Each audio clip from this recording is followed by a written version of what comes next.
Welcome everyone. I'll call the meeting to order of the March 15th Committee of the Whole meeting at 5 p.m. here. I'll start off by reading the Land Acknowledgements, as we always do. So we are pleased to be here on the traditional territory of Treaty 6 and the Métis homeland.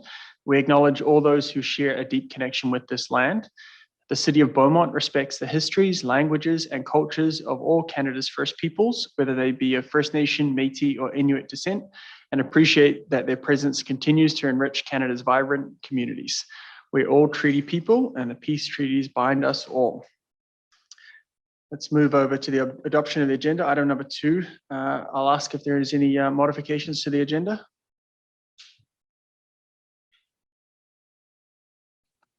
Thank you, Chair. Administration has no modifications to the agenda this evening. Thank you, Clerk. I was looking over at my friends to the left here, and I realized that you were online here, so your godly voice came over. So I appreciate that. I see no changes there, so I'll ask for a motion for a committee member to move the agenda.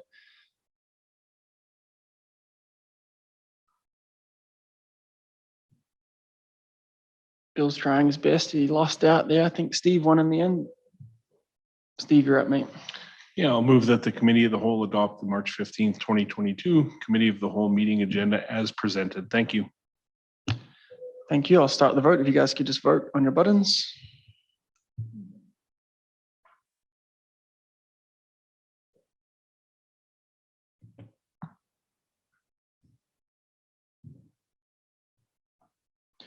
And that carries unanimously. Thank you very much. Moving us on to item number 3, adoption of minutes. So I'll ask for a committee member to move that the minutes be accepted as presented. See Councillor Miller on that round. Over to you. Sure. I move that Committee of the Whole adopt the February 15th, 2022 Committee of the Whole meeting minutes as presented.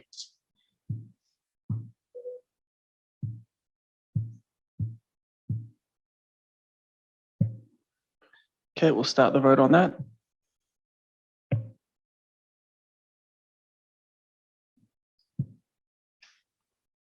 That carries unanimously as well.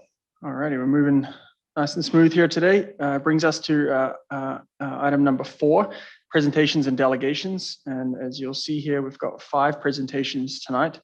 But first up, item 4A is the Edmonton Metropolitan Transit Services Commission. So I'll invite Paul and Co to come up here. So welcome and thanks for being here. I think this is our council is very excited to hear from you guys today, and I think we are last on the list of folks, and so we'll take that with some pride that we're the most important. So thank you for coming in today, and understand you've got a presentation for us. So I'll pass it over to you, Paul, and really appreciate you guys being here. So over to you.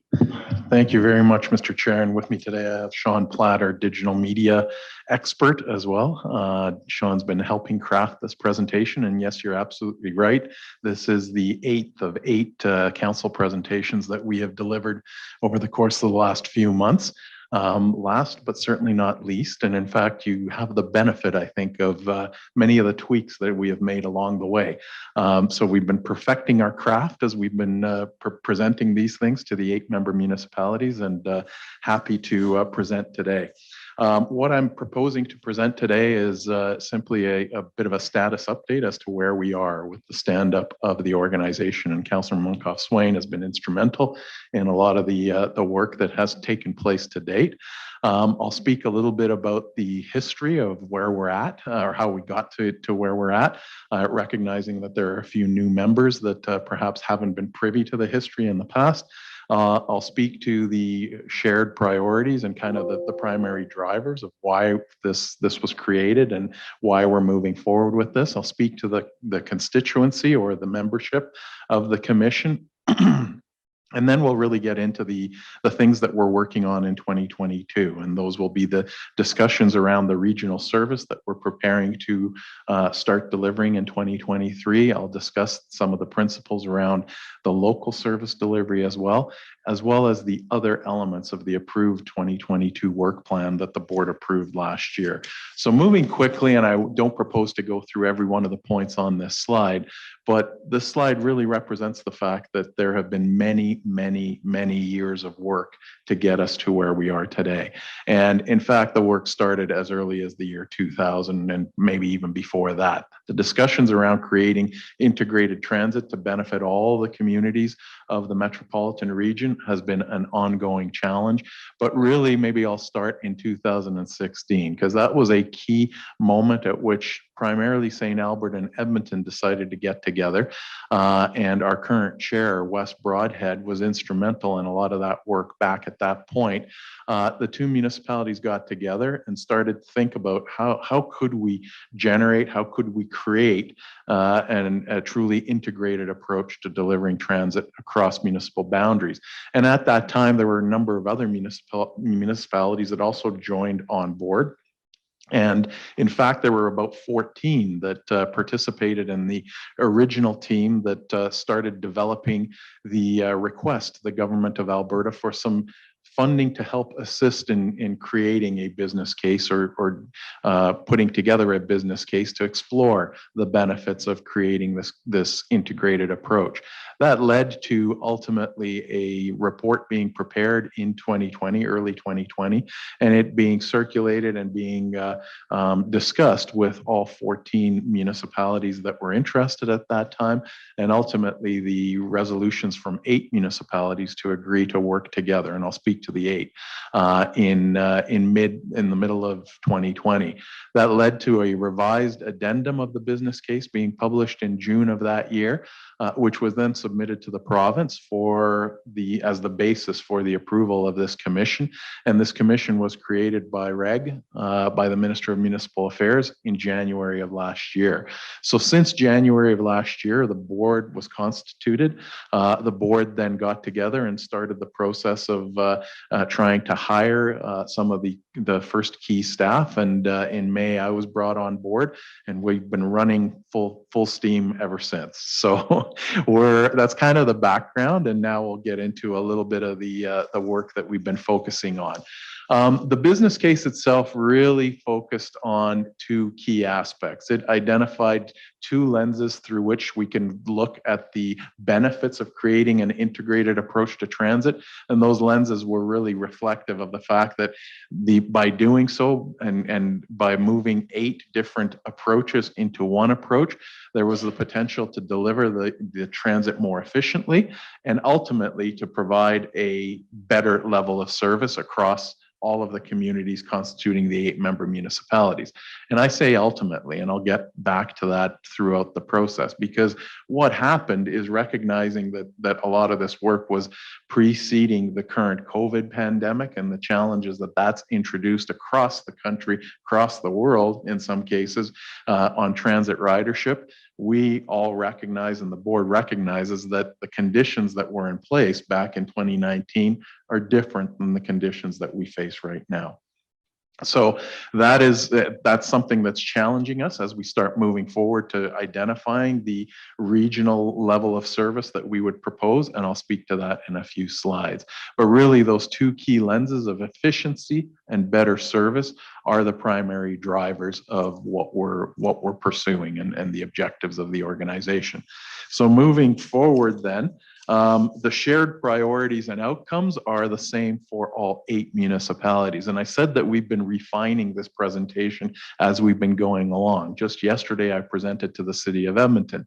And one of the key things that we have identified is that this is going to benefit all municipalities, including the city of Edmonton.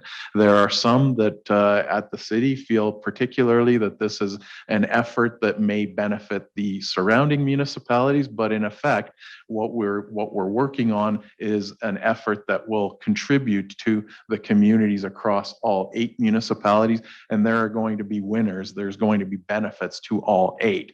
I won't speak in great detail to all of the other primary drivers that you see shown on the slide. Suffice it to say that the work that we're doing ties into much of the policy work that has been done by the Edmonton Metropolitan Region Board, looking at the benefits of a regional approach to land use planning, looking at the environmental approaches associated with getting people out of their vehicles into transit to reduce impacts on our environment, and really focusing efforts to benefit all of the communities and introduce social benefits to all of the communities across the 8 member municipalities.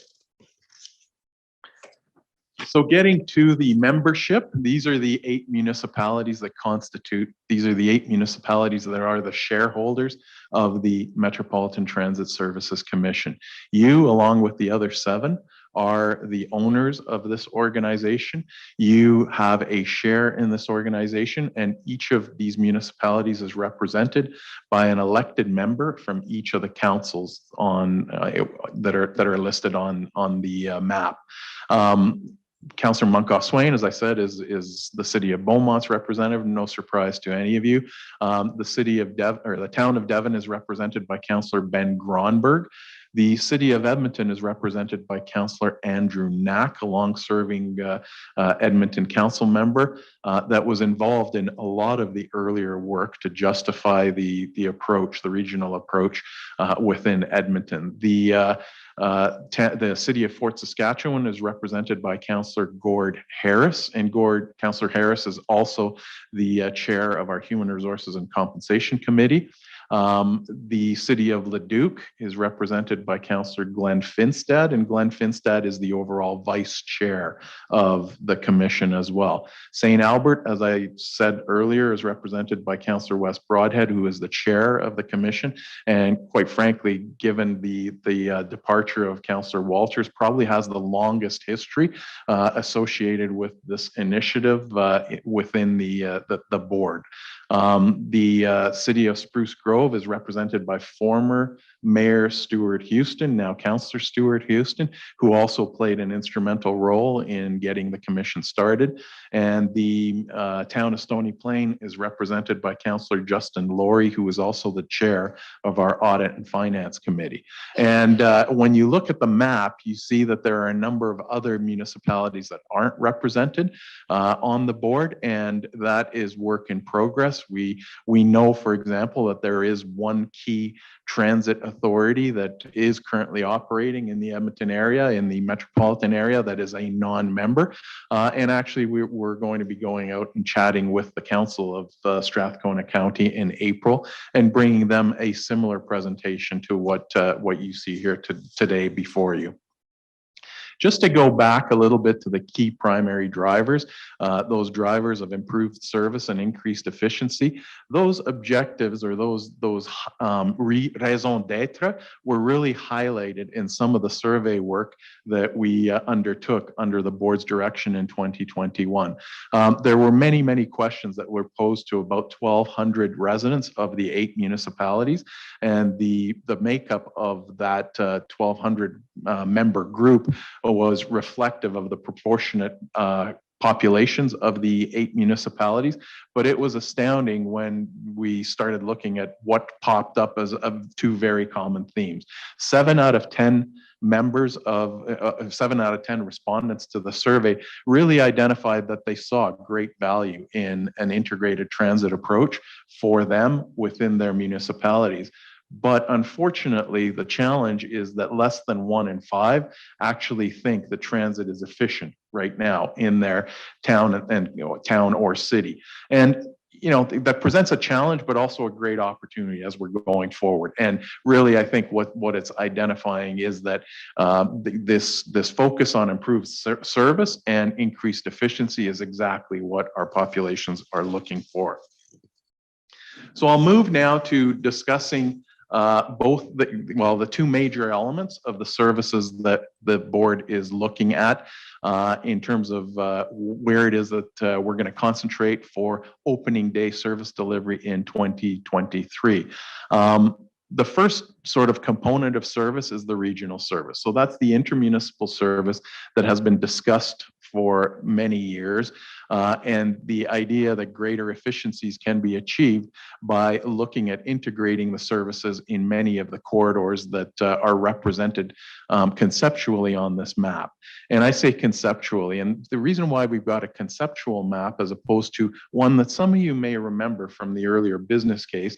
In the earlier business cases in 2020, there were some really great colored maps that were put forward. But I go back to my statement early in the presentation. Those maps were developed in earlier times, in pre-COVID times, and they reflected some of the aspirations that existed at that time, recognizing even then that it was a conceptual map. But we also recognize that a lot of people saw that map and it stuck in a lot of people's minds. It is something that was easy to visualize, and that map actually showed proposed routes, ultimate proposed routes that connect many of the municipalities to places within Edmonton, and B, many of the municipalities with each other. We have chosen to move away from that very map-based approach to a more conceptual approach, because over the next 4 months in particular, what we're going to be looking at and what the board has asked us to do is to really look at a comparison of what might have been considered in the conceptual map back in 2020 and what we might consider to be feasible for opening day today. The financial situation has changed. The ridership situations have changed significantly. Ridership on many of the routes as COVID started dropped by 60, 70, 80%. And yes, it's recovering now. Now, certainly with the change in terms of having some of the post-secondary institutions go back to in-class learning, we have seen a bump up in the last month, but that situation is evolving.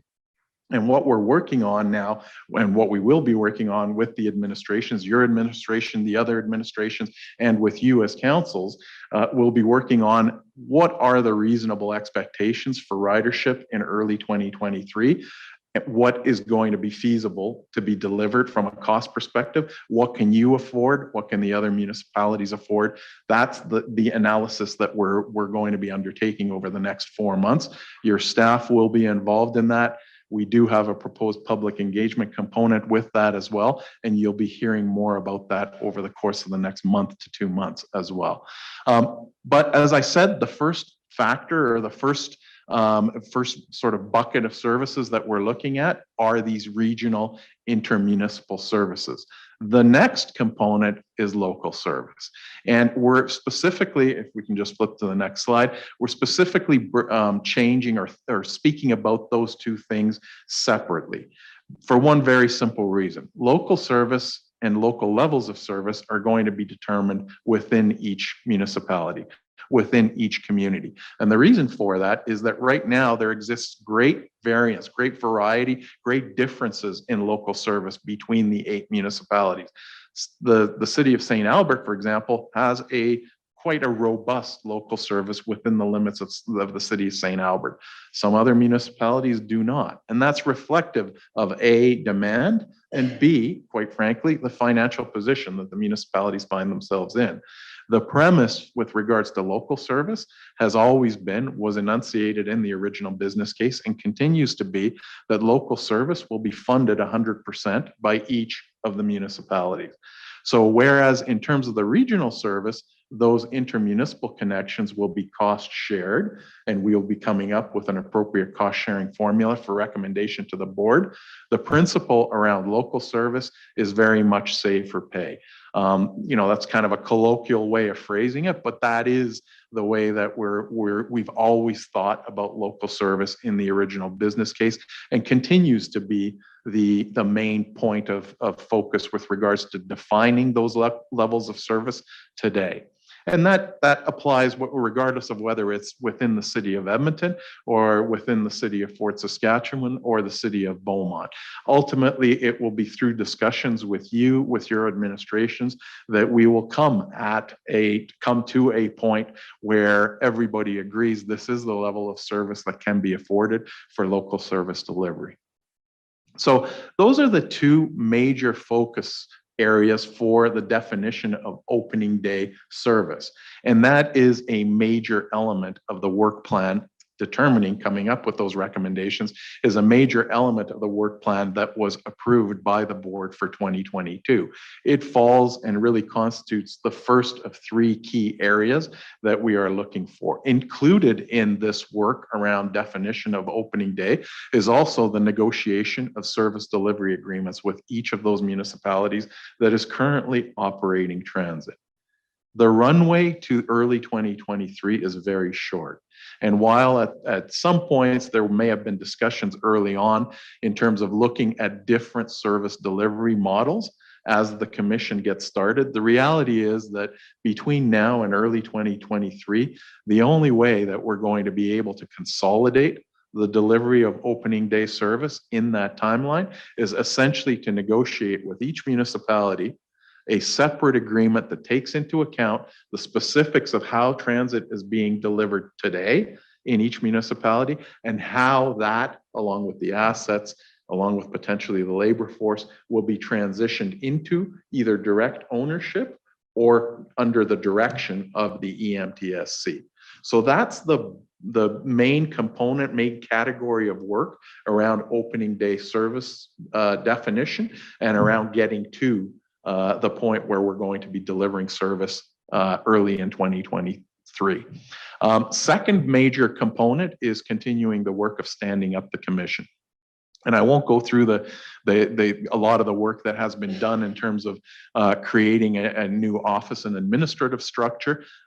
We're now at the point where we've got a modest complement of employees. I think we've got 7 total, Sean, but we're now starting to have these discussions with the municipalities about integrating some of the current labor forces and how we're going to do that, where we're going to house those folks, what facilities will come with that transition, and how we're going to manage that.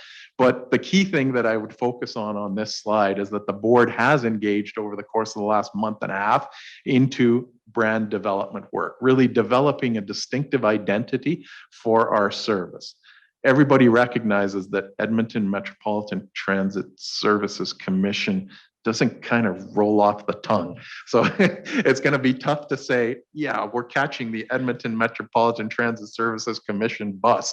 But if we have an easier name to remember, what we're hoping to do is to develop a brand identity, and you will be hearing more about that over the course of the next month and a half. It's something that the board is fully engaged in, and we anticipate that we'll be able to identify that brand, that identity, sometime in the middle of 2022. That will coincide with the earlier public engagement that I spoke about as well. So we're trying to coordinate the timing around the identification of an identity with our work of going out to the public, talking about how we're preparing the recommendations for opening day service. And so I would advise you to kind of stay tuned in terms of that discussion. The last sort of category of work that I'm going to speak to are longer term priorities. And while much of the work that we've all been focused on and the board has been focused on over the course of the last 8 months has been around opening day and how do we get to opening day, rightfully so, what I'm insisting on and what I'm driven by is actually ensuring that we have a long-term sustainable organization to benefit all of these municipal communities for the longer term. And so there are a number of other activities, including, just as I'm sure your council is going through a strategic planning exercise, we have just gone through the first couple of rounds of workshops with our board to develop the strategic objectives for the shorter term, and we will also be addressing the longer term. We will also be considering some of the challenges around our financial framework and how do we get to a more sustainable financial framework. And maybe we can just jump to the next slide. Transit in Canada has always been funded from these 3 funding sources, generally from fares, fare revenue, non-fare revenue, which is really advertising, that's the bulk of the non-fare revenue, and the municipal tax base. The subsidies from the municipal tax base, depending on the system, range anywhere from 80%, 90% down to, I think that the most sustainable or the one that's closest to actually recovering its operating costs from the fare box is the Toronto Transit Commission, but even they are subsidized to the tune of about 20 to 25%. So what we're very cognizant of and what the board has charged me with is now that we've got an organization that's representing the transit interests of 8 municipalities, we will have a stronger voice. There, by virtue of combining the efforts of the 8 municipalities and speaking for the constituencies of those 8 municipalities, it's no longer each one of the 8 vying for individual support from higher levels of government or speaking about new funding formulas to senior levels of government. We have an opportunity to actually create a stronger advocacy position and approach those senior levels of government to start looking at how can we minimize the impacts on the municipal property tax base. So that is a longer term objective that the board is charged the administration with. It ties into developing a long-term financial framework. Just like each municipality has to look at not just the 4-year budget cycle, but also start looking at infrastructure asset management to look at the longer term financial obligations. We, by virtue of taking on the assets from our 8 member municipalities, will also have that obligation. And that forces us to also look at a much longer term financial framework to ensure that long-term sustainability. Those are essentially the elements of the 2022 work plan.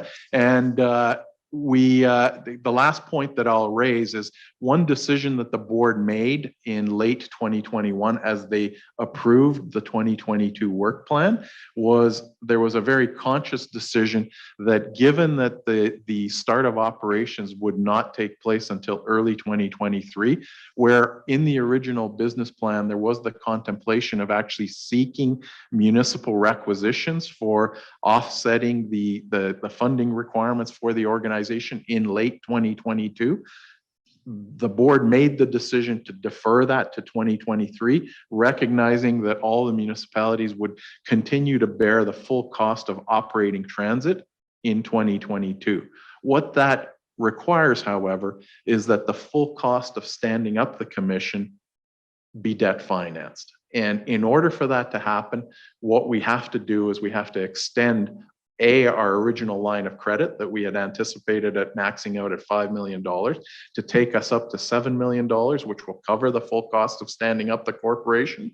And B, we have to seek the securities or guarantees from our member municipalities to actually increase that line of credit. So our line of credit with the TD Bank requires guarantees. So while we're not going out and seeking requisitions, which demand a financial outlay and would impact municipal budgets for 2022, we are going to be seeking, and you'll see this coming out of the board meeting this month, this week actually, we are going to be seeking guarantees to supplement the $5 million that we already got from the city of Edmonton and the city of St. Albert.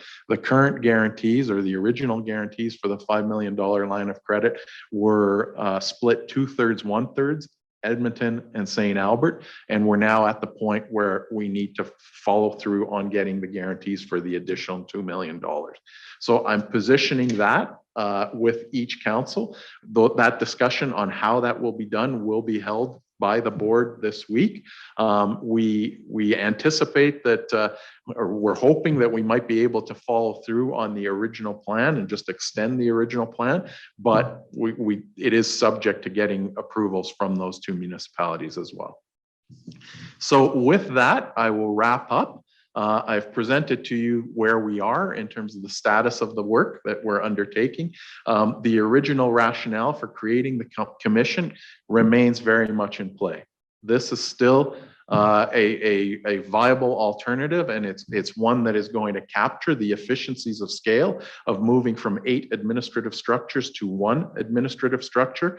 Ultimately, the one difference will be in the city of Edmonton, which has engaged in a 2-stage approach of transitioning their service into the commission, starting with only the contribution of service hours to the regional intermunicipal service and the local service being transitioned within 4 or 5 years.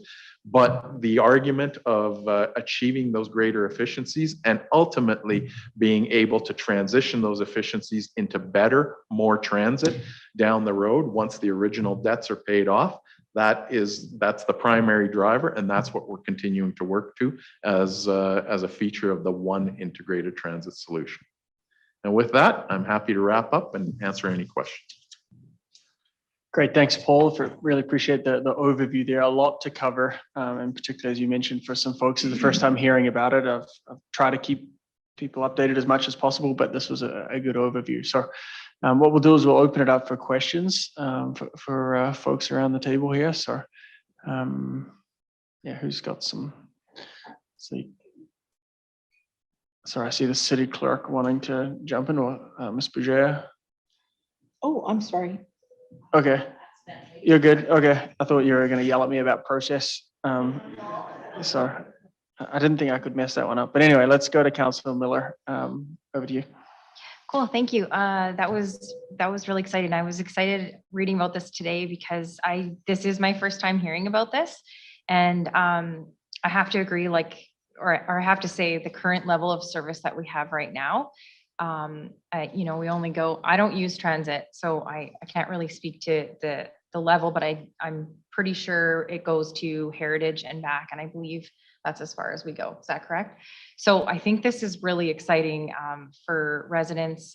Even before I was elected, I had a couple conversations with people saying, if they're a one income household or a one vehicle household, like this is just substantial change for them and would be great. So I think this is really awesome.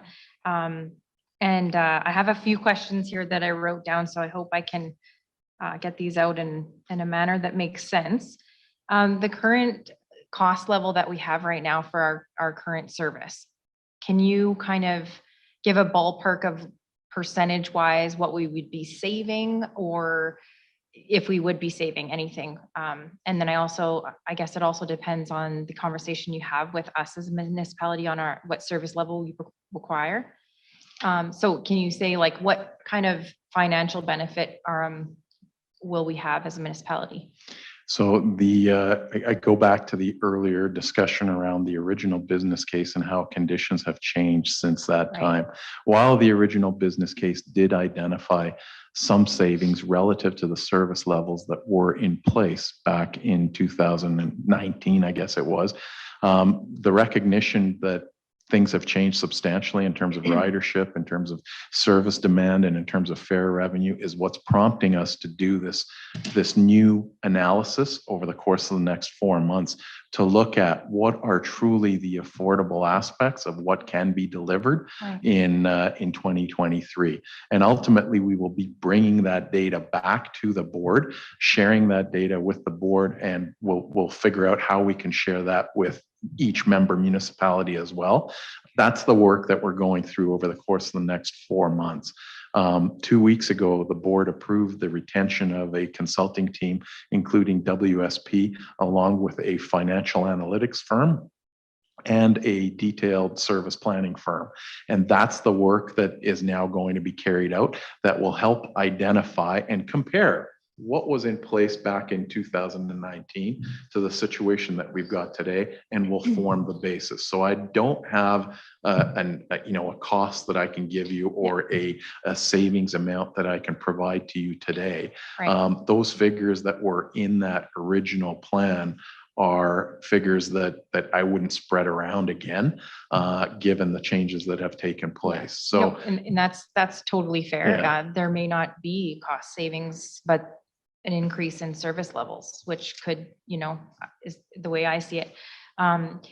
Your analytics, so what you just said there kind of made sense to me. It sounds like you have a team that works on the financial impacts originally versus what it is now.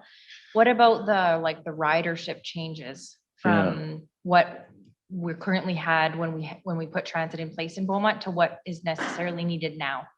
So what we'll be looking at and we'll be working with the administrations of all the municipalities to identify what is current ridership, and how do we anticipate that might change between now and early 2023. Where might the demand materialize? And that's going to be a group discussion because none of us has a crystal ball. I've heard estimates of across the country of ridership perhaps recovering to the tune of 70% of pre-COVID ridership. I've heard 50%. So really it's going to be a community specific discussion. We'll be having those discussions with your staff and coming up with what we consider to be a reasonable estimate between now and the end of June, July. Yeah. Sorry, will we be involved in those discussions, or that'll be the city admin? Or So we'll be having discussions with your administration, and I'm certainly happy to come back and to if administration wants to present those discussions to council, and if you want us here, I'm happy to come back and have those discussions anytime. all right. Yeah, no, I was just curious. Yeah. It's exciting. And then lastly, I was going to ask about service times and things like that, but that sounds like that'll be covered in that such discussion. So Yeah, I don't need to go there. That's all I have for now. Thank you so much. You're welcome. Great, thanks. Next up, I have Councillor McCook here. Thank you. Thank you for coming today. Okay, so you stated a little bit about expanding the loan and whatnot. What is the impact to Beaumont, or I guess each municipality financially for that? So there is a cost structure that was a cost apportionment structure that was included in the original governance bylaw. And that really was a kind of a ballpark that was identified back at that time. I don't have it in front of me right now, but it depends on kind of the anticipated service amount that we might have on day one. Really, the key thing is that the way that the business case and the governance bylaw have been structured is that the debt that is being incurred to stand up the organization will ultimately be repaid from the operating budgets of the future. So starting in 2023, once we develop an operating budget reflecting whatever service plan is approved by the board, that would then identify both the potential fare revenues and non-fare revenues, those sources of funding. It will take into account any success that we might have in terms of advocating for other funding from other levels of government. And at the end of the day, also look at the costs that would be requested from each of the member municipalities. So there isn't a clear answer right now, but the requests that would come to each municipality would help fund the repayment of that original $7 million of debt over the next 3 to 4 years. And it was always envisioned that payback period would be spread over 3 to 4 years. So each municipality would have kind of a proportionate share that would be requested or would form part of the request to the municipalities. Okay, so that probably falls a little bit under some of the efficiencies in the commission model that you kind of spoke to. Yeah, the hope is that the payback will either come from the efficiencies, or the efficiencies will minimize the amount of repayment from the municipalities for that original $7 million of debt that would have to be incurred.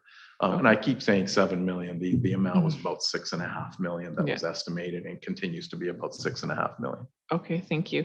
And then what would kind of the impacts be if the uptake in ridership ends up being much lower than expected, since things are evolving and stuff especially due to COVID? Yeah, so the impacts are obviously going to be on fare revenues. And one of the things that we're fortunate about in this area is that collectively a big portion of the fare revenue that comes to the transit operators, whether depending on which municipality, comes from things like UPass and UPass is a bus pass that all the post-secondary institutions are involved in having their students purchase. And so it's almost a little bit less risky funding source, or a funding source or revenue source that is subject to less uncertainty.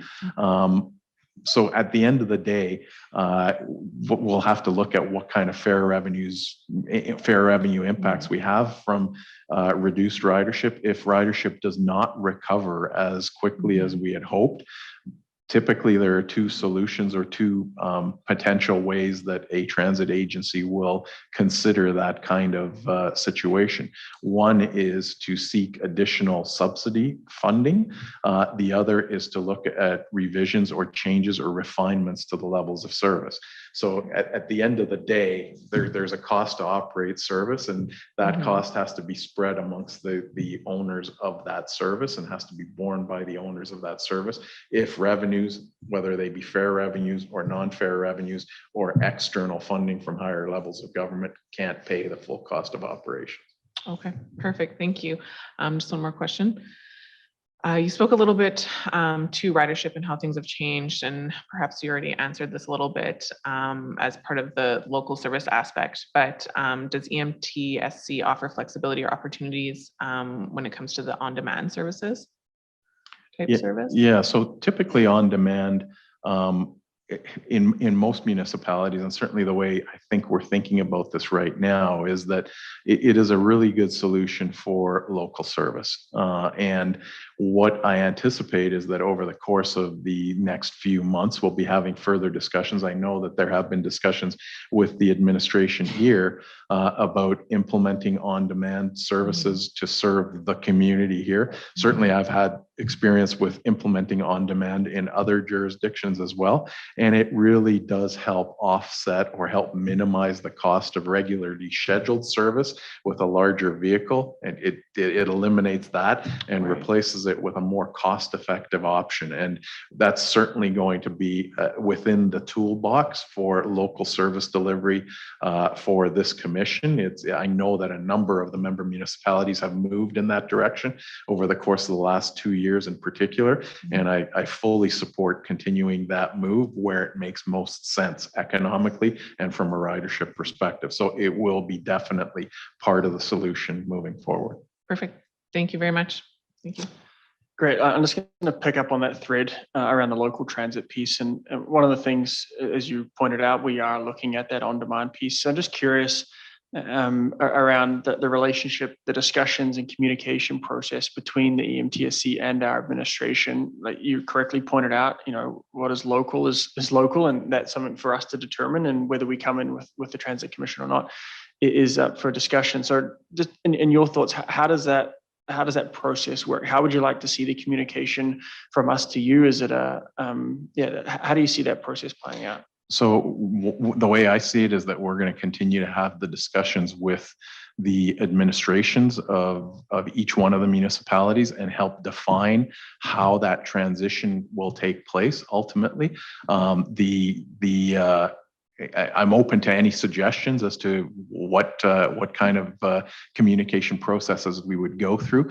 Certainly during the earlier work, there were identified key people within this organization that I understand were involved in some of that communication, whether it's from me to the city manager or whether it's from the transit planning people working with the planning folks within the administration. I think there will be multiple levels at which that communication will take place, and we're willing to work with each municipality to help refine that in whatever way works best for that municipality. Yeah, I just think we don't want to be going down a path of looking at something and then your expectations over here. So I would imagine that administration will be reaching out, pretty quickly here to sit down and say, hey, look, this is what we're planning to do, and just to get that communication process established, because that's kind of out of our realm up here until it gets to the kind of bit more detail. So I think that communication process is going to be crucial for our administration. And what I'm hearing from you is, let's just sit down and talk through it. So that's appreciated. Absolutely. If I can just comment on that, because this has come up in a number of the municipalities, recognizing, as I said earlier, that the runway is very short between now and early 2023. The discussions that I've engaged in with a few of the other municipalities where they too are proposing changes or considering changes in their current service delivery mechanisms, we need to ensure that the right provisions are in place, whether it's in the contracts with the external service providers, to allow that transition under EMTSC MTSC control or the transition of the assets to the EMTSC in the early part of 2023. And the time to do that is as those contracts are being negotiated, as those contracts are being set up. So I absolutely agree with you. It's essential that we have that ongoing discussion with the administration as these things are being implemented. You bet. And obviously our focus is on that regional piece, getting our residents into Edmonton and out. And, that's our focus, but we are looking at, that last mile solution, first last mile, et cetera.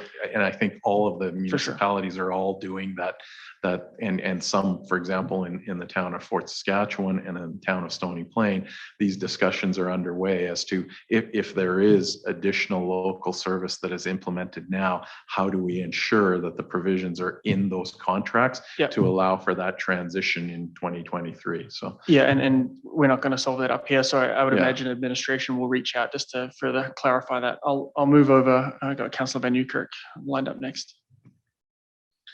Yeah, thank you. Lots of good questions. Can you highlight again when the route planning concept will be down on a map to see? What was, I think you alluded to some kind of timeline. Can you just highlight that again? Yeah, so right now we're working with a 4-month time period. What we're hoping to do is in June or July of this year to bring forward for the board's consideration all the data that we've used in terms of comparing what was in place on those nice maps in 2019, 2020, and what might be feasible today for the board's consideration. We would bring all that forward along with our recommendations in June or July of this year. So that's the timeline that we're working with. Yeah. Some of in those 19 and 20 maps, right?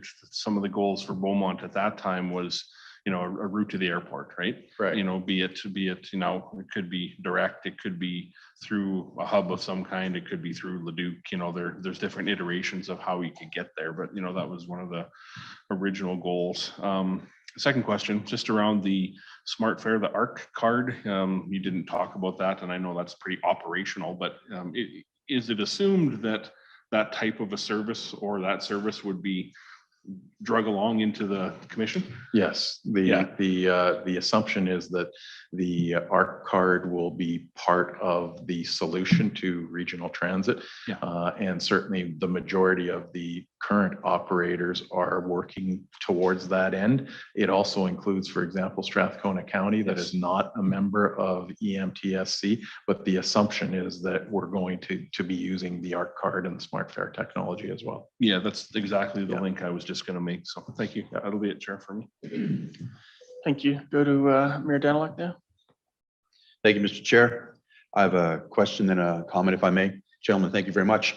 My first question revolves around, I know we were talking in the early days. I had the privilege of previous council serving as the alternate on the Transit Commission discussion. Sam was, of course, the lead, and I attended most meetings because I was quite interested in all the moving parts of a new transit system. There's a lot of moving parts. I don't envy your job sometimes. I really don't, so I can appreciate the challenges. At the same time, the initial business plan was quite robust.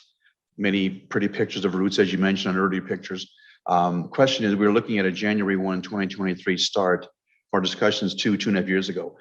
Is that still a reasonable target to have the new transit system up and running for January 1 of 2023? Or do you anticipate maybe moving into the second quarter, third quarter, maybe July 1st? I think what we've talked about with the board is first or second quarter of 2023. The original timeline, I think we were working towards trying to get something in place for the fall of 2022. That was based on a very optimistic scenario, and the optimism included having a CEO, for example, in place by the end of 2020. And I think there was a 6-month kind of delay in that process. So quite frankly, everything's sort of been pushed a little bit, but we are hoping to present to the board in June or July of this year, gain the board's approval for some recommendations, continue the negotiation of those service delivery agreements, the transfer agreements from the municipalities to the EMTSC, go out to the public and others with communication around the detailed services in the fall of this year, and ultimately start delivering those services in the first or second quarter. Okay, fair answer. I anticipated that answer, actually. Next comment is more of a comment as opposed to a question, but I know Beaumont has a transit system right now, but I don't think it's really transit. It's more of a large shuttle service, if you will. No disrespect meant by saying that, but that's really what our system currently is. We're paying a substantial amount of money for that. And the attraction initially of the commission was to enhance Beaumont's service significantly in the areas of three critical areas, that being daytime service throughout the day itself, to allow a person or a student a person who works downtown Edmonton, if they do, or a student who could leave Beaumont at 9 o'clock in the morning, take transit, attend a class or two, or work their entire workday and take the transit system back home again. They can't do that right now. Vast majority of people cannot take advantage of our current transit system. That's a gap for us. The commission would solve that gap by having more proper service for Beaumont into Edmonton and other municipalities. So our biggest three critical concerns are daytime service, weekend service. We have none of it right now. Also access to the airport. So I know your challenge is a big one. It's on almost Herculean challenge with the new business plan because of COVID. I get that entirely. But I think Beaumont's critical interests are those three things: daytime service, whether it be half hour on the hour or every 15 minutes, which is unlikely, but even hourly would be a big improvement we have right now, which is nothing after 7:30 in the morning or after 4 in the afternoon. So that's a critical service for us, for Beaumont's interest, and also weekend service. It could be hourly, for example, if that's how it works out, but weekend service is also critical to our enhancement for our service system, and also access to the airport. So for Beaumont, if we're paying what we are now, in my mind, I'm speaking about my hand a little bit here, to pay what we're paying right now, but to get those three critical components, that's a good trade for us. To pay what we're paying now and not get two of those three or three of those three would be a no-go for Beaumont, in my personal opinion. So I want to convey bluntly and respectfully, your challenge is a big one, to look after Beaumont's interests. And I know you look after everybody's interests, but Beaumont's critical things are those three things. So I'm tasking you with a big task of, and honestly, that's really critical to Beaumont's interest to be part of the commission, is to have those three critical components. And I'll leave it up to you guys to figure out how to do that with your team of professionals. But those three things are critical to Beaumont in this whole process. And I know COVID has changed the world for you in your world considerably, and I get that totally. Yeah. But I think we have to have some critical mass for us to continue with the commission. And we are a regional player. We're there at day one, and we're still here now 4 years later with the commission. That other municipalities have backed out, and that's unfortunate for them. But I think we are a regional player, and we do see value for this for our municipalities alongside us. So that's more of a comment than a question. So I'll maybe stop there, Mr. Chairman. But again, thank you. I do appreciate your work, and I do appreciate the task ahead of you, but I do think you'll come through for us in terms of equitably for everybody, but be aware of our three major concerns from my personal perspective. And if I can just offer just a comment in response, I absolutely appreciate those are the needs or stated needs of the city of Beaumont. And I'm hearing similar types of requests and similar types of positions enunciated from other municipalities as well. And certainly Councillor Munkoff-Swain has made me well aware of the priorities for the city of Beaumont. At the end of the day, it's going to be a question of what it is that the entirety can afford to pay. And there is a potential for, and so while I spoke to the regional service and the local service, what I didn't speak to was that there was a third component that was identified in the business case, and that it was titled enhanced service. And there may be an opportunity to provide two of those three things that you mentioned within the core regional service, if we can come to a reasonable cost sharing function or cost sharing structure with some of the other potential users. At the end of the day, we can't provide a service that can't be funded. And it's going to be a decision that both the board is going to be tasked with, and ultimately that I'm sure that the municipalities are going to weigh in on. The reality is, as I've pointed out on the slide, right now there are only those three funding sources, and unless we're successful in really quickly in terms of getting a fourth funding source, those are the three funding sources that we're going to have to rely on. And it's going to be a difficult discussion, I'm sure. It's going to be there are going to be trade-offs, and there are going to be positions that are going to be enunciated and that they're going to have to be measured as we go through it. There unfortunately is a cost to providing enhanced or increased service, and that cost has to be found, the funding for that has to be found somewhere. So I'll just leave it at that. I agree. Mr. Chair, one quick comment, if you don't mind. You bet. I appreciate that very much. I mean, Yeah. it is always about money when it comes right down to many things that we do in our municipality and other municipalities the same way. I know from the very first business plan, Beaumont was going to get, before COVID, back in the day, before the world changed, we were going to get a very significant enhancement in service and actually get a cost saving. It's a win-win. That just wrote the way the numbers worked out. Yeah. That business plan is no longer there. I get that. I do think we're not asking for any reduction in our cost. If we have to take what we're currently paying and get those 3 critical components, that's a win for Beaumont, a win for the commission, and a win for our taxpayer, because we're already paying that money now. So I'm pipping my hand a little bit here, but I do think those 3 critical components at the cost we're currently paying can be a very viable situation for us. Have a reduction in those 3 critical things and paying the same or paying more would be difficult for us to get our head around and our taxpayers to do. But I do appreciate the task ahead of you, and I do wish you well on that task, because I do think it's a challenge, but I think it's a doable challenge on the right circumstance, and we'll do our part as a region to contribute to the commission. So thank you, Mr. Chair. Thank you. You bet. I'll go to Councillor Barnhart here. Thank you, Chair.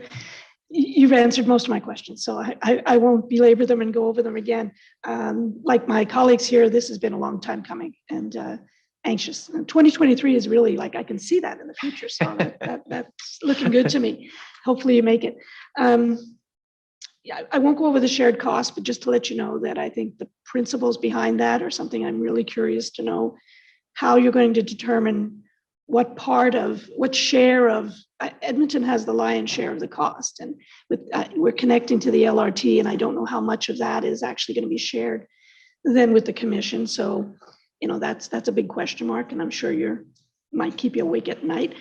The other is around the potential for HR costs to be much different based on the fact of the unions being involved, and how that might impact the cost we might have versus the cost that might be part of the commission. So I think that's probably the top of my mind. What is the impact here in terms of the labor cost?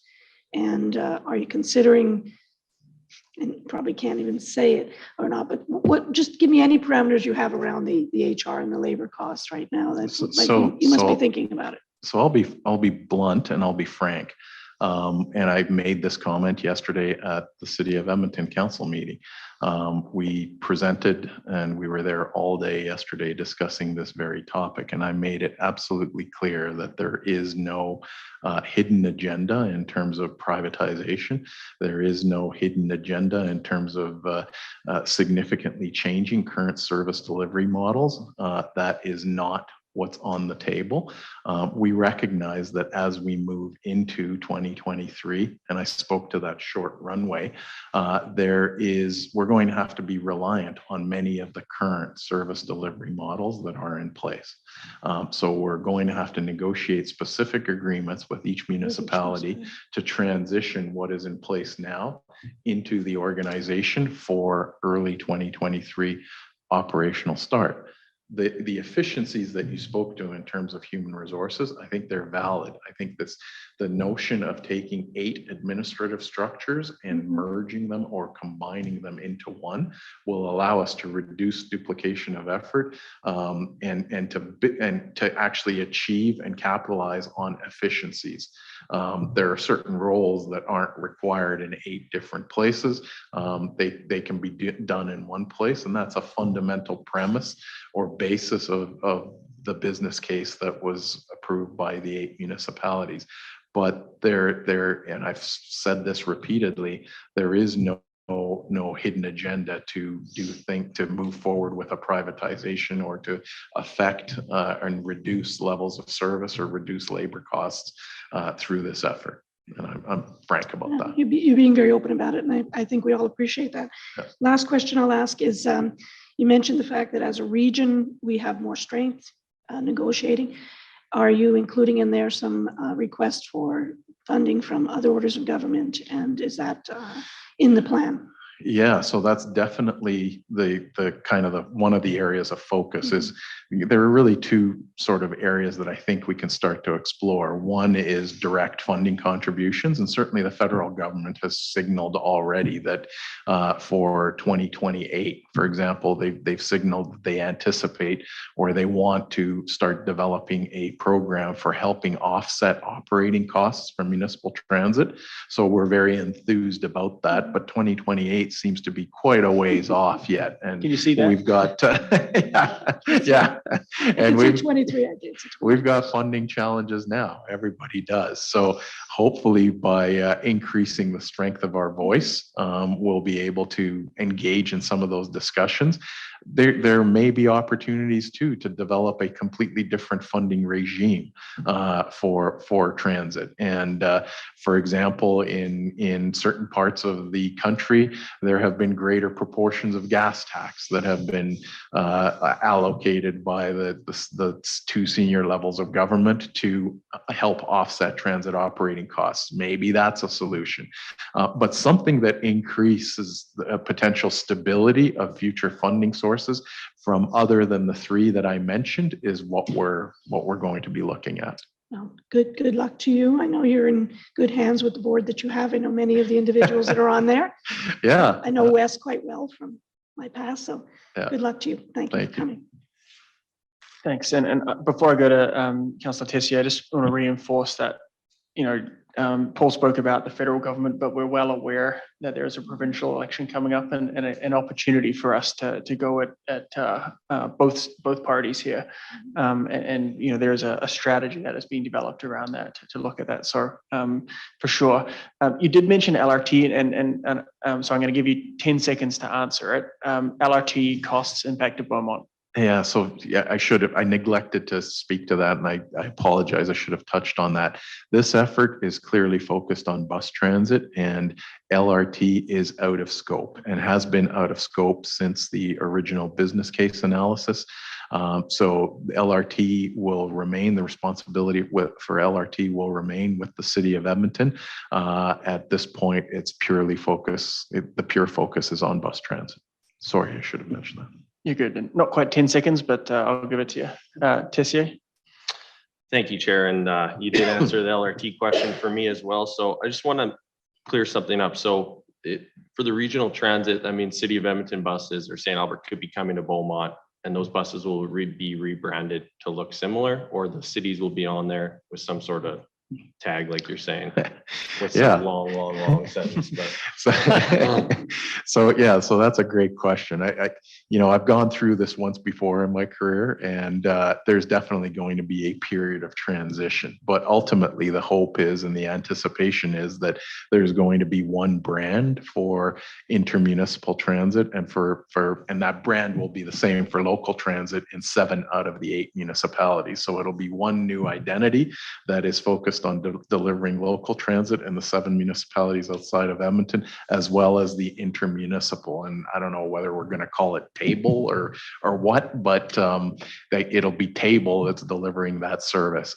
But in order for Table to be actually painted on all the buses and screened on all the buses, that requires money, and that there's a cost consideration there as well. So it might be a little insignia of Table on a St. Albert bus and on an Edmonton bus and on a Fort Saskatchewan bus for a period of months or years, recognizing that that's ultimately the identity that we're moving towards. And as stock gets replenished, as stock gets replaced, then the new buses, the new fleet will be emblazoned with Table in this case, and with graphics reflecting Table. So that's kind of the approach that I would anticipate moving forward with. sounds good. And this is a big presentation. It's a lot, as a new counselor, to understand what's going on. And through my head, I start thinking about maintenance, labor costs, replacement value, where these vehicles are actually getting maintained and fixed, and tires and costs. So again, we got a good counselor on your board, which helps us, and we trust him with everything that has to do with this board. I got a few other questions. So if you purchase a bus pass in the regional transit, you're good to use it anywhere that's part of the board, right? Just to confirm that. Yeah, so certainly the ARC card is the kind of the mechanism that we would anticipate being the primary source of fare payment. And yes, it will be used, whether it's on your phone or whether it's a physical card, it will be usable on all of the systems that are members of ARC. And right now, I think almost every one of the transit authorities in the metropolitan area is a member of that ARC system that is being piloted. Perfect. Okay, so you talked about guaranteed funds and then talked about percentage each municipality will be paying, but the funds or the percentage is unknown at this point. So are you asking for guaranteed funds from the municipalities before we know the percentage we're actually going to be paying? No, so what I indicated is that right now, the startup costs, which take us through 2022, are all debt financed. And as opposed to actually going and seeking money from each one of the municipalities to help pay for the 2022 operating budget, the board made the decision, let's rely on a line of credit. In order to get that line of credit, the banks have asked for a guarantee from the municipal members. And the guarantee is, for example, in the case of the original $5 million, it was a letter of guarantee or a council resolution of guarantee from the city of Edmonton and the city of St. Albert. So that it doesn't demand an actual physical cash outlay in 2022. The challenge is a guarantee of that type does go against the municipality's borrowing or debt limit. So that is that's the real impact. So for 2022, whichever municipality provides that guarantee, their overall ability to take on debt will be limited by that amount. I understand. Does that help? Yes, thank you for clearing that up. I misunderstood that, so thank you. Have you guys looked into anything like on-demand system that's being trialed at all? And what did the pros and cons look like for, like, obviously the regional transit system? And the reason I ask this is we have low ridership numbers in Beaumont, right? We're a suburb of Edmonton. Like we've said, we want to get there, downtown universities or the airports. So for me, I just want to be able to say that, you know, it's cost effective to do this instead of transitioning our service to an on-demand model. So an on-demand model, in my experience, and I've implemented this in another jurisdiction, we actually, when COVID hit, we actually went through what was a 4-year plan to transition a whole bunch of underperforming service that was costing an awful lot in terms of municipal subsidy. We had a 4-year plan to transition much of that service to on-demand. Once COVID hit, we realized, holy crow, we can't keep operating these underperforming services. And we got council approval on, within the first 3 months of COVID hitting us to actually move to on-demand for all of those services. The reason why that worked is what you've mentioned. In areas where there is going to be low ridership, and we know there's going to be low ridership, it doesn't make sense to have a 40-foot bus on a scheduled, an hourly schedule running through that municipality. It's a lot cheaper to run through that community or service the limited demand in that community with even a sedan.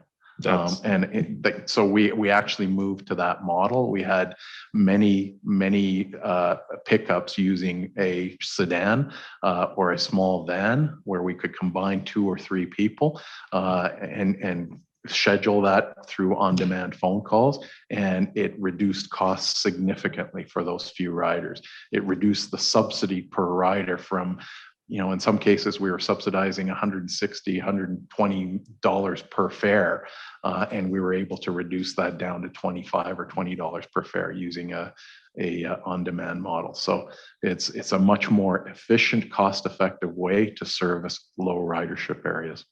Yeah, and that answers my question. And your job is difficult at that, because the limited research I did was exactly that. Sedans, and I thought to myself, well, this would be a lot more effective, for the residents and for our city in a cost-effective manner. Yeah. So I go back and forth to which one would be better served to our residents, and that's just kind of my comment where I sit. So tough job for you guys, but appreciate all the answers. If I can make just one comment on the very important point that you made about the costs of vehicles, the costs of fuel, the cost of deadheading, those are exactly the costs that we are now looking at over the course of the next 3 to 4 months that will, and what wasn't done in the original business case, that's not a fault of the business case, but we recognize that we have to do this now, is we really need to do a bottom-up costing of the two alternatives. You know, Mr. Mayor, you spoke about the alternatives that were included in the business case. So what we're going to do is develop bottom-up costing for delivering on each one of those 3 priorities that you mentioned. Here would be the cost, the real costs of delivering on all that. And here would be the real costs of actually delivering on something different. And ultimately, at the end of the day, those discussions, those decisions are going to be brought forward to the board with our expert recommendations that this is what we believe reflects the member municipality's ability to pay. And it's going to come back to, Mr. Mayor, with all due respect, it's going to come back to likely what is each municipality contributing today in terms of transit. And that's going to be, I think, an elemental consideration in terms of our submission to the board of what would be an opening day level of service for each one. So I just want to comment on that because that is a difference between the original business case work and what we're now undertaking. Okay, thanks. And last thing, so obviously you started with 13 municipalities down to 8. Can you elaborate kind of what happened there? Or obviously it was before your tenure, but it was before I came back to Alberta. But as I understand it, there were some discussions and there were some municipalities that do not currently have transit that elected not to move forward. And there was one major transit authority or one municipality that has a transit authority, and that being Strathcona County, that also elected not to participate at that point. And Councillor Munkoff-Swain, maybe you've got more intel, but that's, or Mr. Mayor, I know. Yeah, I'll talk to you offline, I think, on that one. yeah, no worries. But totally fair question. The majority of them don't have a transit system. A lot of them were the regional counties where it's you know, a struggle for their residents to see the value in that. And so it was never, we don't support transit, it probably doesn't make sense for us right now. And so we moved ahead with where it landed. Perfect. That's what I wanted to hear, because you know, you see that number and it just worries me, as if it's so good, why is municipalities bailing out? That makes sense. So the one point I want to make, and we've got two other questions here, is the majority of these regional transit services across North America, and you make this point, and Josh makes this point well, they're usually forced together. It's usually a collective higher body, like a province or a state, that says, you guys are running so inefficiently, you guys got to get together and figure it out. This is unique where the municipalities came together to do it ourselves. And you talked about, you know, the maintenance. We have 3 buses here, right? Right now we're paying for that all ourselves on our own, right? And the efficiencies, and the word to keep underlining and bolding here, comes when you've got, you know, that collective there. So ultimately it's going to come down to the numbers. I'll leave some wrap up comments in a second, but that's the efficiencies that we're talking about. Instead of Beaumont doing it on our own, let's combine that with them all. So I'll leave that for now. I do want to acknowledge your comment around the branding. And you know, you could hear Paul being very cagey around the branding. It's a very sensitive topic. Table is probably one of the top ones I've actually heard. So I don't mean that seriously, but it's an important thing. That's how people are going to live and see this, right? And if you're on a bus in Vancouver and you go out to Surrey, you don't know when you're crossing the border, right? You're just on their transit system, and so that's the vision that you're trying to get to here. And with anything new, it's going to be, you know, oh my gosh, and the sticker shock and all the outrage, and you can direct that to me. But the reality is we want that seamless, you know, municipalities, you know, people don't see those boundaries, right? And so you just want to be on that seamless, and that's what the ARC card is there for, right? The amount of people who want to get on a bus here and not get off and figure out more money to find an ETS, like how many complaints do we hear about that? So we've got 2 more speakers here, and I think the mayor and Councillor Van Newkirk want to jump in, but this is a good discussion, Paul. Thank you, Mr. Chair. One last quick question when I think of it. So the current bus that we own here in Beaumont, we're provided under a grant. So when we join the commission, I believe what we call our rolling stock, our buses will transfer to the commission, correct? To be maintained and as part of the commission, no longer our responsibility to maintain, which it currently is. That's correct? That's the premise, yes, that much of the rolling stock, in some cases, some of the facilities that exist, they would transition over. It's with facilities, it's a little more complicated sometimes. For example, in the city of Leduc, there is a joint use facility. It's one building that houses public works and transit vehicles. And so there's going to be a discussion around how does control of that facility or use of that facility get transitioned over, recognizing that ownership split is very difficult. So there is a discussion that's going to take place within each municipality. But yes, the rolling stock is anticipated to transition over. If I can just comment on that, because we've had some discussions with the Ministry of Transportation about that. And I know that many municipalities got and have purchased fleet with grant funding. One of the key things that as we're considering these transitions, that we're very aware of is that that fleet has to continue being used to supply public transit for the benefit of the communities in order to negate or preclude having to pay back some of that grant funding. So we're very conscious of that consideration as we're moving forward. Yeah, you read my mind, because my understanding was that if we cease to use transit, we had to pay that money back for the buses that were bought under a grant program. That's right. So the ownership going to the commission, does that negate our obligation? I think it would, because it's going to the commission and still being used for public transit. That's right. Maybe not in Beaumont's borders, but it's still part of the commission. So Correct. Thank you very much, Mr. Chair. And gentlemen, thank you. Councilor Van Nieuwkerk, wrap us up. Yeah, you bet. You were very succinct with the LRT, and that popped an idea into my head. I assume you'd be just as succinct with any high-speed rail concept. It's only in the news in headlines and stuff right now, right? So right now, this, exists independent of that idea. I would assume not to preclude future discussions if warranted, kind of thing, right? But can you be as succinct on high-speed train connections and all of that stuff, just for ultimate clarity? Yes. Yeah. Perfect. It's out of scope.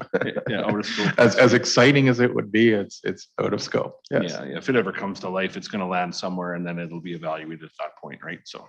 Correct. Great. Two quick wrap up comments for me, and I'm going to hit on efficiencies again. So when we were, pre-COVID, where our ridership was strong, I never got any calls from 7 a.m. to 7:10 a.m. because everyone saw the buses heading out of Beaumont full. I was on there, 25 people on there. I got calls and texts and emails from 7:10 to 7:20 when the bus that's coming back from Edmonton is coming back here empty.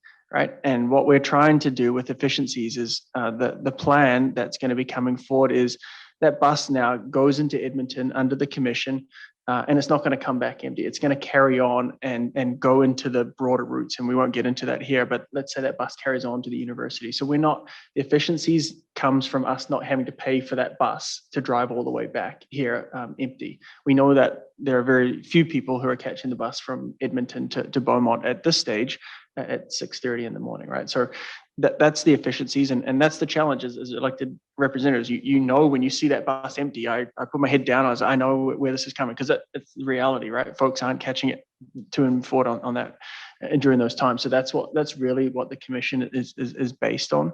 The other thing I wanted to say directly to my colleagues here is, we've spent probably the last 6 months really hunkered down here to try to figure out the process of how we come out of this. And I'm really glad Paul is put a stop to that original business case, because it just wasn't realistic. And for us to kind of carry on and act like we were, was going to set us up for failure. And so the communication from me back to you guys has been a little bit limited. You guys may choose to use other words, but the point there is, as we start to get into the more serious discussions around route planning, you all go to different commissions where you got to put your commission hat on versus your city council hat, and it's no different here. But we know that this has a direct impact to Beaumont. And so for us, you'll see that communication increase. We had a standing agenda item on our committee of the whole meetings where we talked about regional initiatives. I'll be working with administration to help bring that back and make sure we have a focused discussion on this one, because these conversations are going to be live, and it's going to be important for us to get it right. So as Paul mentioned, there are going to be some compromises we're going to need to look at. It's not going to be as sweet as what that business case said. So and important to make sure that we're all aligned on this. And then the last thing I'll say is, just a more broader comment around the transit in general. We obviously moved to a city. The amount of comments that we hear from residents who want their kids to stay in Beaumont so they can catch a bus to university or get out to the airport, not necessarily to fly, but to access those job opportunities. If we want to attract some of these businesses to come into Beaumont through our innovation park or whatever that is, transit is something that these guys look for. And I won't use the A company's name, but when they go through and do their development, one of the things is how do they get workforce there? And usually, and because we're not looking at that at Beaumont, just to be clear, but when they're looking, when we're looking to attract businesses to talk about and show that we've got a mature transit system is only going to help with that. We're very proud of our growth numbers here in Beaumont, and my concern is, if we don't continue to provide the service that residents expect, then that's going to drop off. So historically, as most folks know here, Beaumont is not a transit community. We're used to there's 4 cars in everyone's garage, right? And everyone's driving around, and that as our community grows and diversifies, that's going to change. And so we've got to set ourselves up for that success. So with that, I just wanted to thank you very much for coming in. We've got a lot of work ahead of us. And I really appreciate the communication with us. You can see the interest level here was needed, and I know you'll be back shortly. And I would encourage our administration to talk to you guys, like we mentioned, around the local service. So thank you very much for coming in. And I really appreciate that. So with that, we do need to have a motion here to accept that presentation. So if there we go. I see the mayor. I'll let you read that into the record, Demick. Thank you, Mr. Chair. I move that the Committee of the Whole receive the March 15th, 2022 Edmonton Metropolitan Transit Services Commission update as information. Thank you. Wonderful. And I won't get you to vote electronically here because as we've worked our way through, we've figured out that this is last week's session on here. So I'm just going to go a show of hands rule here. So on the vote. Thank you. That carries unanimously. Thank you again. We'll leave it there. Here we go. I see the mayor. I'll let you read that into the record, Demick. Thank you, Mr. Chair. I move that the Committee of the Whole receive the March 15th, 2022 Edmonton Metropolitan Transit Services Commission update as information. Thank you. Wonderful. That was weird. I sound like that. Okay. What we'll do is we've got a pretty significant agenda item coming up in front of us. So we'll take a break now. To get in front of that, I'm just reading the room. I know council, we've got a few questions on this. So let's take 9 minutes here. We'll come back at 6:30.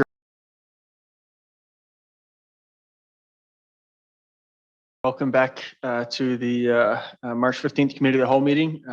We'll move on to agenda item 4B, bylaw 1010-22, business license bylaw. So understand we have Mr. Mackin and I think Mr. Owens are coming up to speak to us or speaking to us from back there, but you're here with us today. So I'll welcome and I'll pass it over to you. In follow-up to the February 22nd, 2022 regular meeting of council, council did discuss the bylaw and they brought forward a request for a matrix that would look at highlighting the differences in the bylaw from current to the new. And in addition, there was some sense of discussion required for the regional proposed exemption fee. And so we bring this bylaw back this evening and look forward to council's discussion and answering any questions you may have. Thank you. Wonderful. Mr. Mackin, did you have anything to add? No, you're good. All righty. Well, council or committee, I think I hope we've all read the package. We had a good discussion, as Ms. Jones mentioned, we had a good discussion on during a council meeting, and we thought it was best to come back here to really dive into it a bit more. So that's what today is. So I'm hoping that we are going to do that. We're going to dive in. So we'll open it up for questions, comments based on what was provided here, and we'll go from there.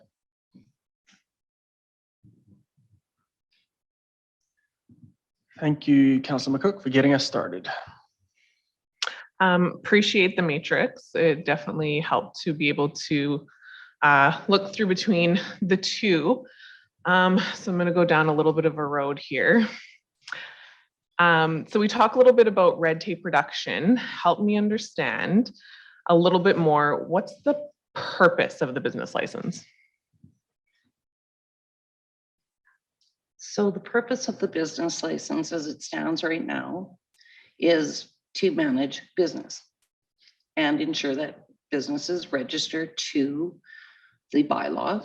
It is not a statutory bylaw requirement by the MGA, but somewhere along the line, it was decided that a business license bylaw would be put in place, which charges a fee to a business owner, non-resident, resident, to manage businesses within our community. So it is for the purpose of managing business registrations in our community. Okay, so effectively it kind of gives us a registry as to what businesses are here, and that's kind of it. Yep, that's an excellent summary. Yep. Okay. So the benefit is just knowing what businesses are here. Okay. Next, I guess my other question would be, kind of what's the cost for administration to process business license? Like how long does it take to process them? Right now, each business license would average about 30 minutes with our current process, recognizing that we are working with corporate analytics and technology to move it to a digitized system. Okay. So if when we move it to a digitized system, that would lower the time significantly. And so would it almost be like automatic? Like they fill out the form and they could get put on the business website and they're registered and that's that? That would be beautiful, right? From processing payment to pulling analytics from it, Yeah. all of those great things that technology offers us, yes. Okay, perfect. Next, would you or did you consider a multi-year license? We did not. We follow the current business license process right now, recognizing that with our development permit process, when businesses apply for a development permit, there is a process right now that manages whether a business license is in effect or not, and when that business license does go into effect.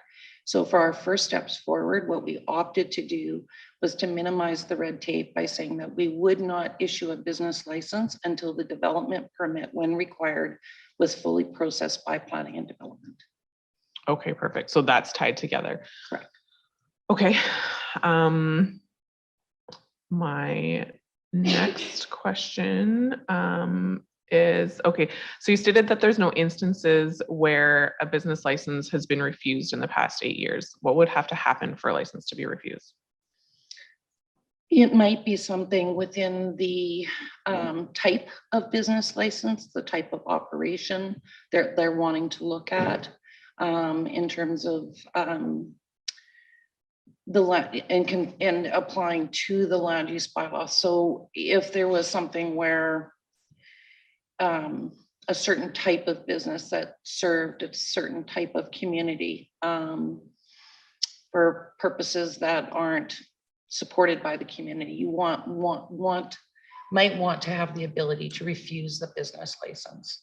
I think over the past few years, council's had a few issues put in front of them where a type of business wasn't wanted in our community, and that would be the type of place where you'd want to not issue.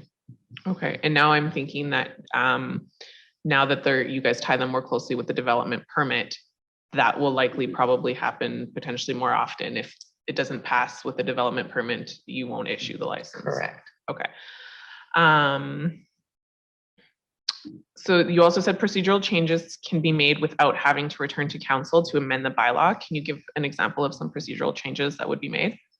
That would be an instance where, somebody might be having some hardship financially and they're required to pay their business license within, 30 days. The administration may say, no problem, you've made arrangements, you're letting us know, you just need another 15 days. That would be something that would be managed through the CAO's office as an administration bylaw, as administration process.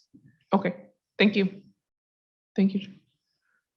Thank you. And before I go to Councillor Barnhart, great job of explaining some of the businesses that we made. That was awkward, but you did a great job. Thank Not you. getting yourself in trouble there. Well done. We'll go to Councillor Barnhart. Thank you, Chair.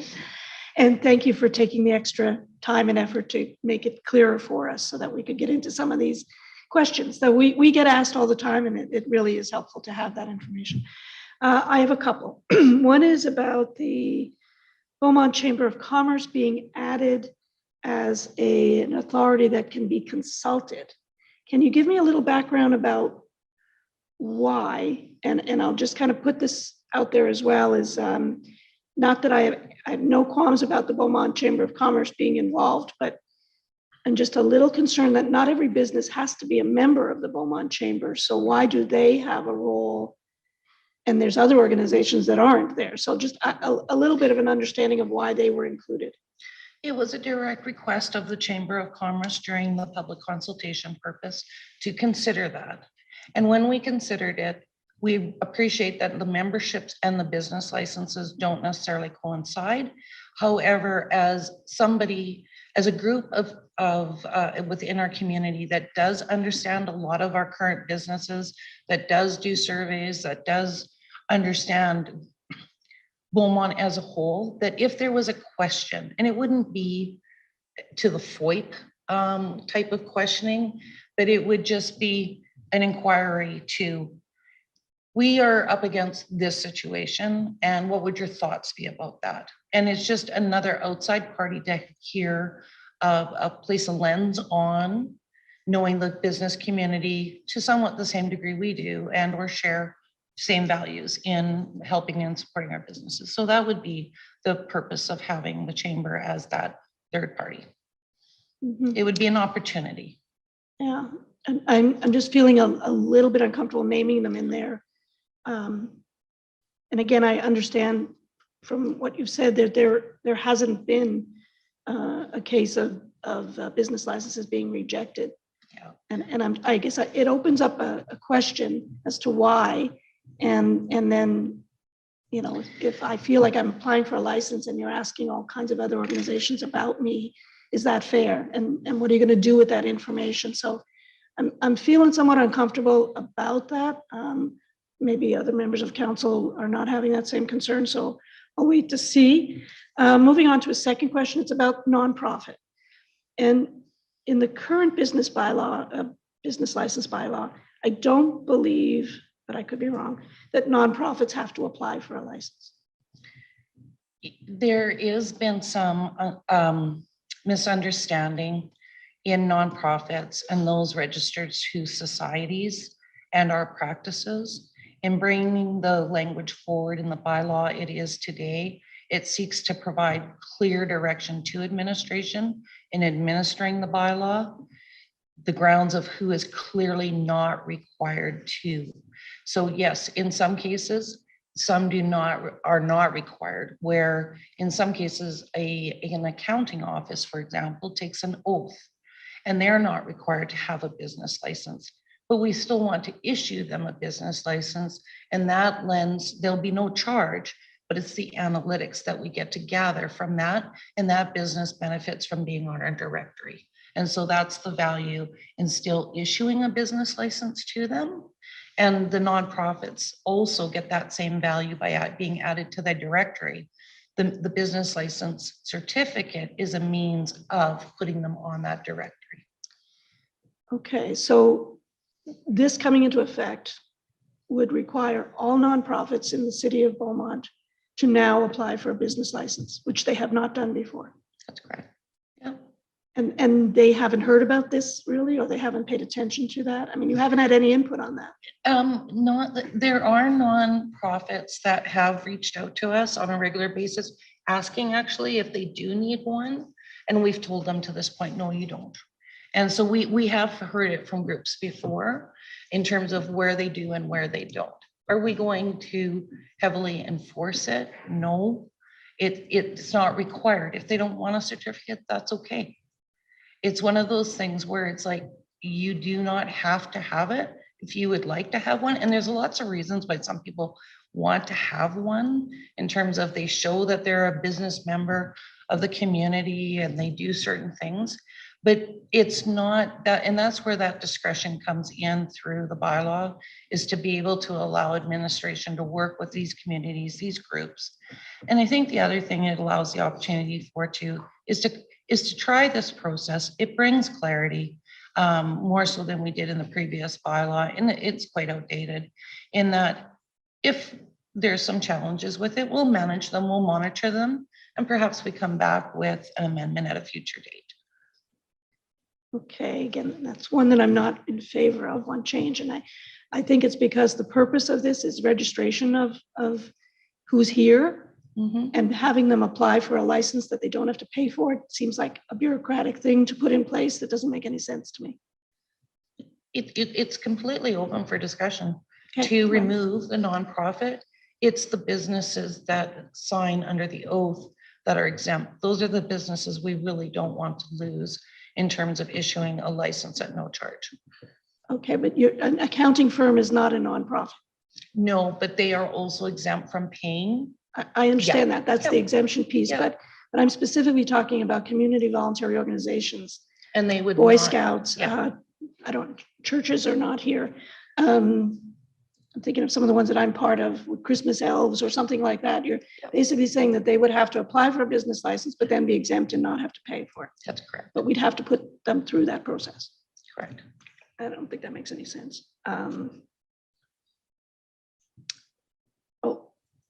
Yeah, but I'll stop at that and see what others might have to say. But thank you for your clarity on that. Thank you. Councillor Tissue? Thank you, Chair, and great job labeling this bylaw at the bottom. Just a comment for administration, like future bylaws, this is great to have because it's tough to have the old bylaw and the new bylaw, and what's changed takes a lot of work. So I know the land use bylaw is being taken by contractors and stuff, but it would be greatly appreciated if we had that information when we are changing bylaws, because it probably solved this extra meeting, but thank you for that. Just a question on appeal. So we're just removing the appeal process completely, and the CAO just makes a decision whether he wants to revoke it or suspend it or refuse any business license. Is that correct? That's correct. Okay. Can you just explain that to me, I guess, and why we would do that? Legal reviewed that with us, and there was recommendations behind legal in the purpose of removing that. If Joanne Darge is available to speak to that, I'd greatly appreciate that. There's a good legal piece to that, and thank you to Joanne for the efforts that she put into the matrix as well. She was a keystone behind that, so thank you. Oh, great. Yeah, they don't really well, so really appreciate it. Ms. Dargy, are you able to speak further to that? Thank you, Chair. Through to Councillor Tessier. So as part of the legal review, when we looked at the ability for us to actually have an appeal process for the bylaw, we actually didn't have an appeal process or an appeal body set up. So the way the current business license bylaw is set up doesn't actually provide for a proper appeal mechanism. And as through our legal review and talking about establishing an appeal mechanism and the size of our municipality and the number of licenses that have been revoked or suspended in the last 8 years, there's only been one instance that I can recall where we've had a license revoked. The administrative tools that we would need to put in place in order to establish an appeal process weren't warranted for the number of licenses that had been revoked or suspended in the past 8 years. Perfect, thank you. Yeah, I did see that only one. The only reason I asked that is just because if a license or business gets refused or suspended, then none of us know about it. That was my only concern, but from legality's perspective, I can appreciate that, so thanks. And then any license that is revoked or suspended, the applicant always has the right to, their next mechanism is to go to the Court of Queen's Bench. So there is still an appeal mechanism, it's just not through council.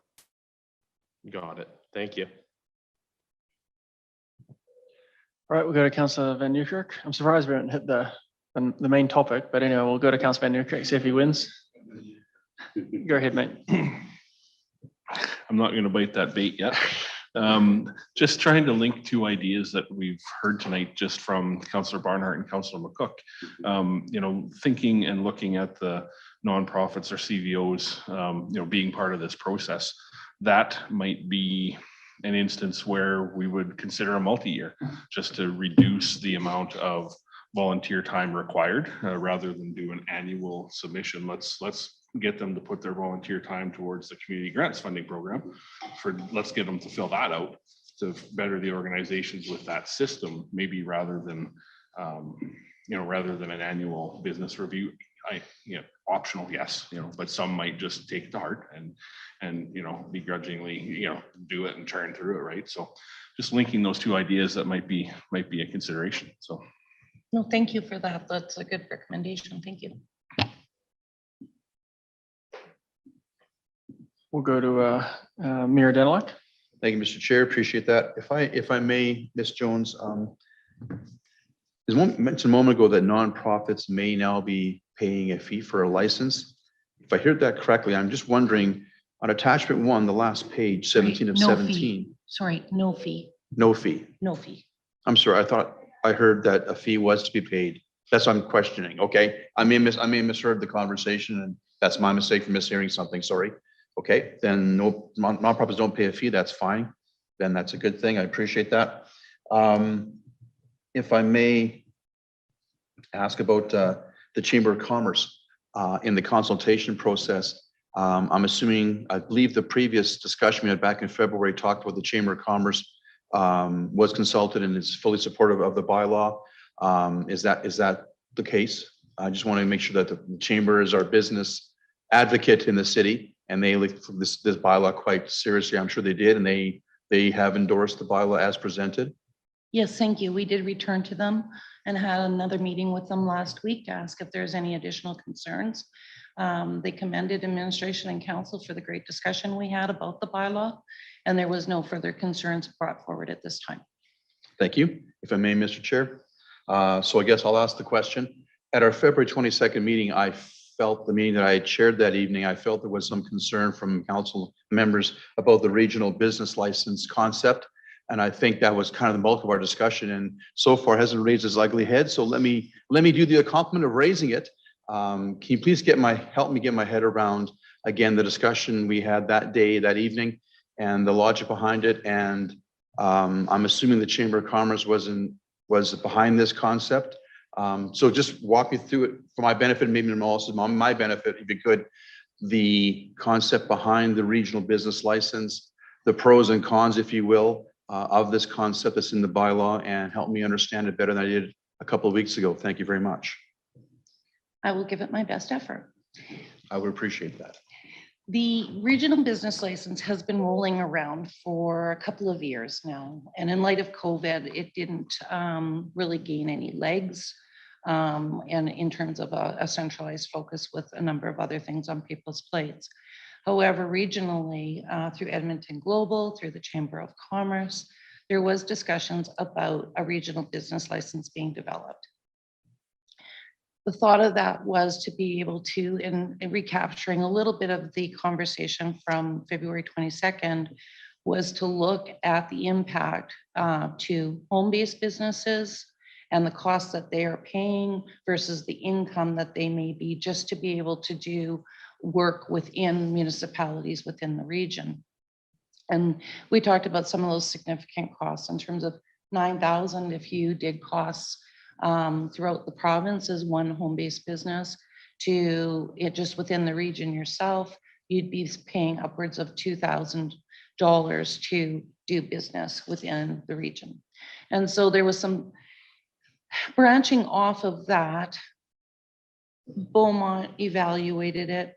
We know that there's a couple of models out there in terms of Stony Plain, Spruce Grove, that have created their own.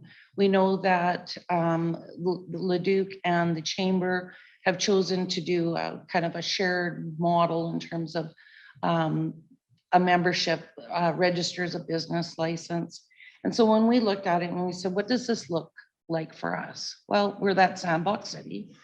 We know that everybody likes to have a lot of regional discussions. And we thought, why don't we test it?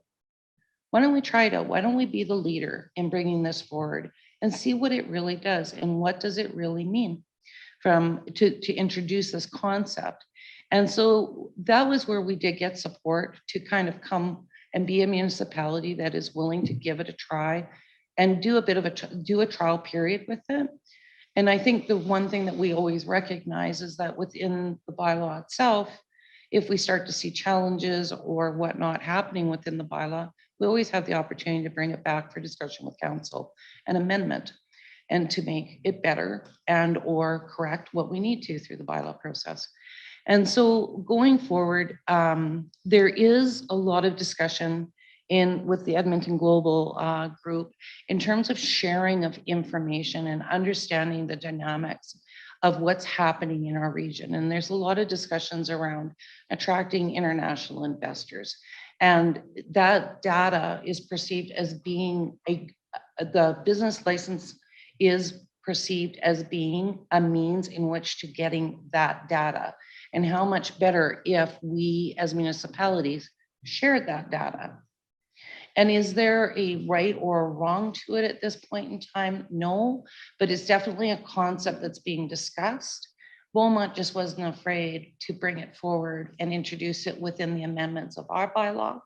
And we're more than happy to proceed with council's comfort level at this time.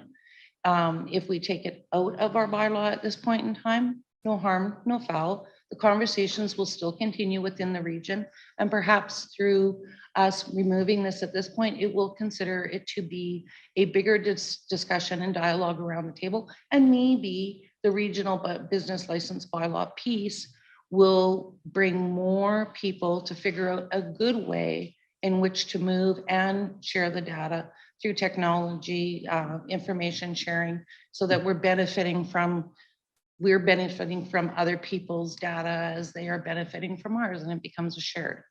Now, in a perfect world, we'd love to put that all together tomorrow and deliver that. It's not going to happen. This is definitely just taking a first step to introduce something, gather some data about it. So when we go to the table and have those regional discussions, we've already got a little bit of data behind us. That was the intent behind it. Let's not be shy to start it, but we'll respect council's discussion and decision this evening. Thank you. That does help me understand it better than I did a couple of weeks ago. Thank you very much. And I think I have no further question right now, Mr. Chair. I may come back in a moment or two for round two, but I'm good right now. Thank you. Thank you. Yeah, thank you. And before I go to Councillor Barnhart, I'm just going to weigh in on this topic. Was your discussion on this topic? No, you go. You go. I'll pass it over to you, and then I'll come in.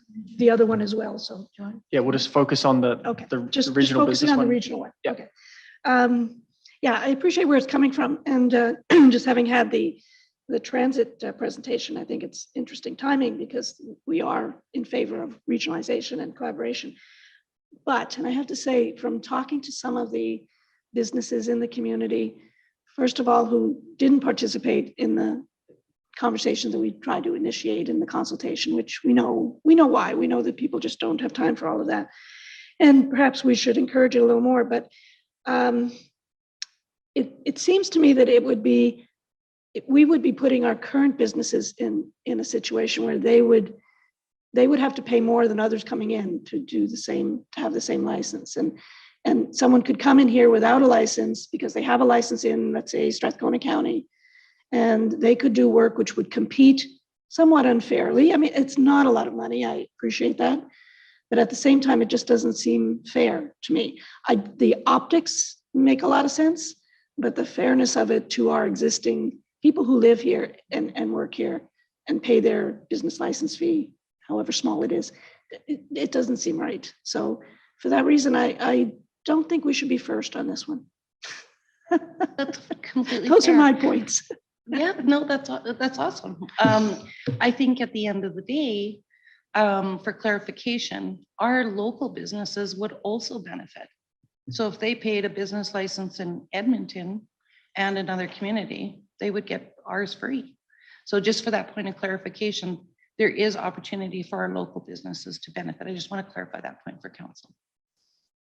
Thank you. I'll speak a bit more directly. I'm not in favor of it. Pure and simple. Like Councillor Barnhart, I had reached out to local businesses and folks who would be I'll say penalized by it, right? That a local photographer has to pay a business license if they're only operating here in Beaumont. Someone else doesn't have to, right? And so, but I'm going to throw out a more radical idea to make that conversation moot, just around the fee itself, right? And I brought it up last time and everyone laughed, and I think Rob tried to mute me online and now he can't. But I just help me understand why we charge a fee for this, aside from administrative time to operate this. But why do we charge a fee for this? For the business licenses? Yeah. One of the concepts behind it, and in some previous information we've heard, is that without a payment, people just will not get a business license. You lose your analytics. So it's a way of regulating. We put in economic development, we put more statuses, I think we've explained, on the analytics we get. The interesting human behavior is, unless you regulate the process with a fee, the fees have been established to where they are. I'm sorry, I don't have the history on the fees, but at the end of the day, that is human nature. If there's a fee incurred, people will pay it. The fee schedule can be reset. That is also not a concern. We are the lowest in the region. So we chose not to, we actually rounded it by $1 here and $1 there just to make the taxing and the billing system easier. But from that perspective, if it's still felt that we're overcharging, it's like, that's okay too. We can have that discussion for sure. Yeah, I mean, for me, it's just such an old school thought process, and not what you're bringing forward. Please don't take that the wrong way. I get the mentality around if you're required to pay for it, you're going to pay for it. But like we're constantly trying to encourage business here, and I think if you flipped it on its head and went the other way and just said, look, we're going to get these analytics going where your business license is going to be auto renewed, or alternatively, if you don't register, then there is a fine that goes with that, right? Because we do need those analytics. I get that.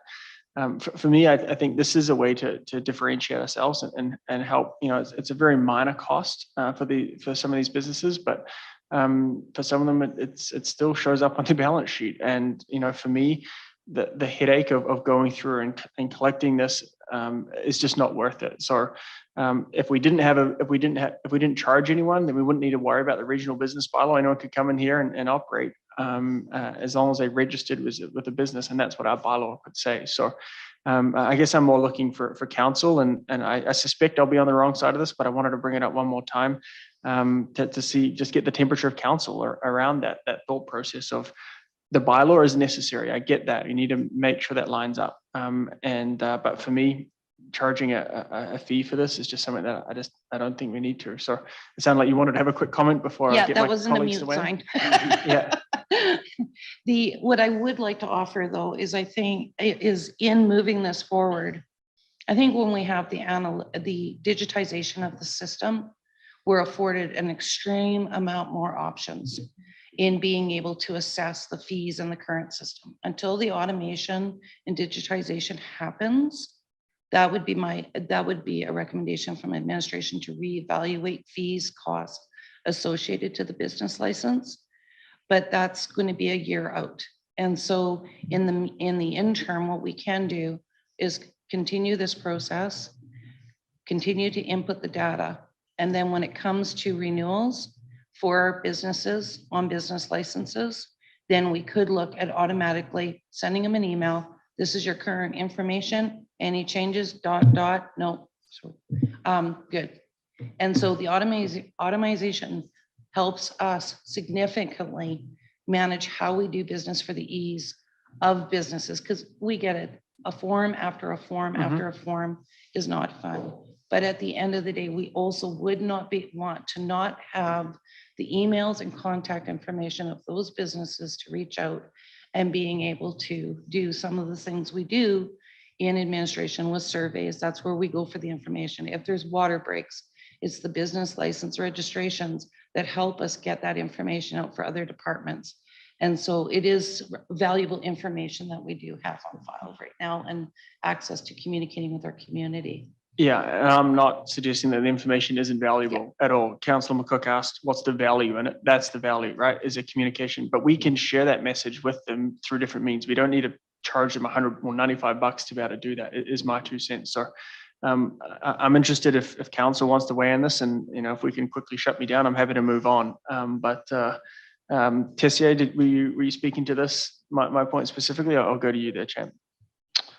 Thank you, Chair, and thanks for explaining all that. Really appreciate it. And first thing is, I love being innovative and I love doing things first, but I can't support charging someone that lives here, that I live next to or talk to, and the person coming in from another place is not being charged. It's just, I can't support that. It doesn't sit well with me, because if you live here, you're, a taxpayer, you're already paying taxes, business license, and you live here, you can't expect someone just waltzing in not to pay anything. It'll just upset people. So as for the cost, like we're saying, information's value, how that looks, we're talking about dollars and cents here. It's not an astronomical amount of money, but maybe during COVID, it's still $95 a year for those small businesses. So it is money still.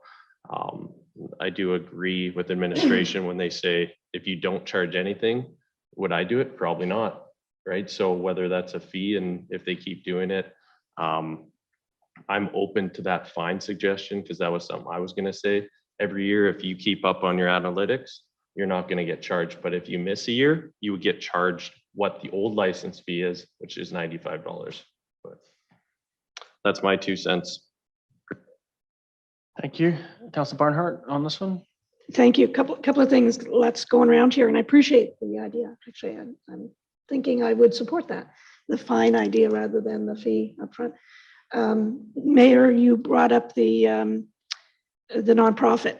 My point wasn't that nonprofits weren't exempt, but you have to go through the process. And that to me makes no sense. If we want to register them, like we're talking about registering businesses, and home-based businesses are notorious, I think, for not being registered.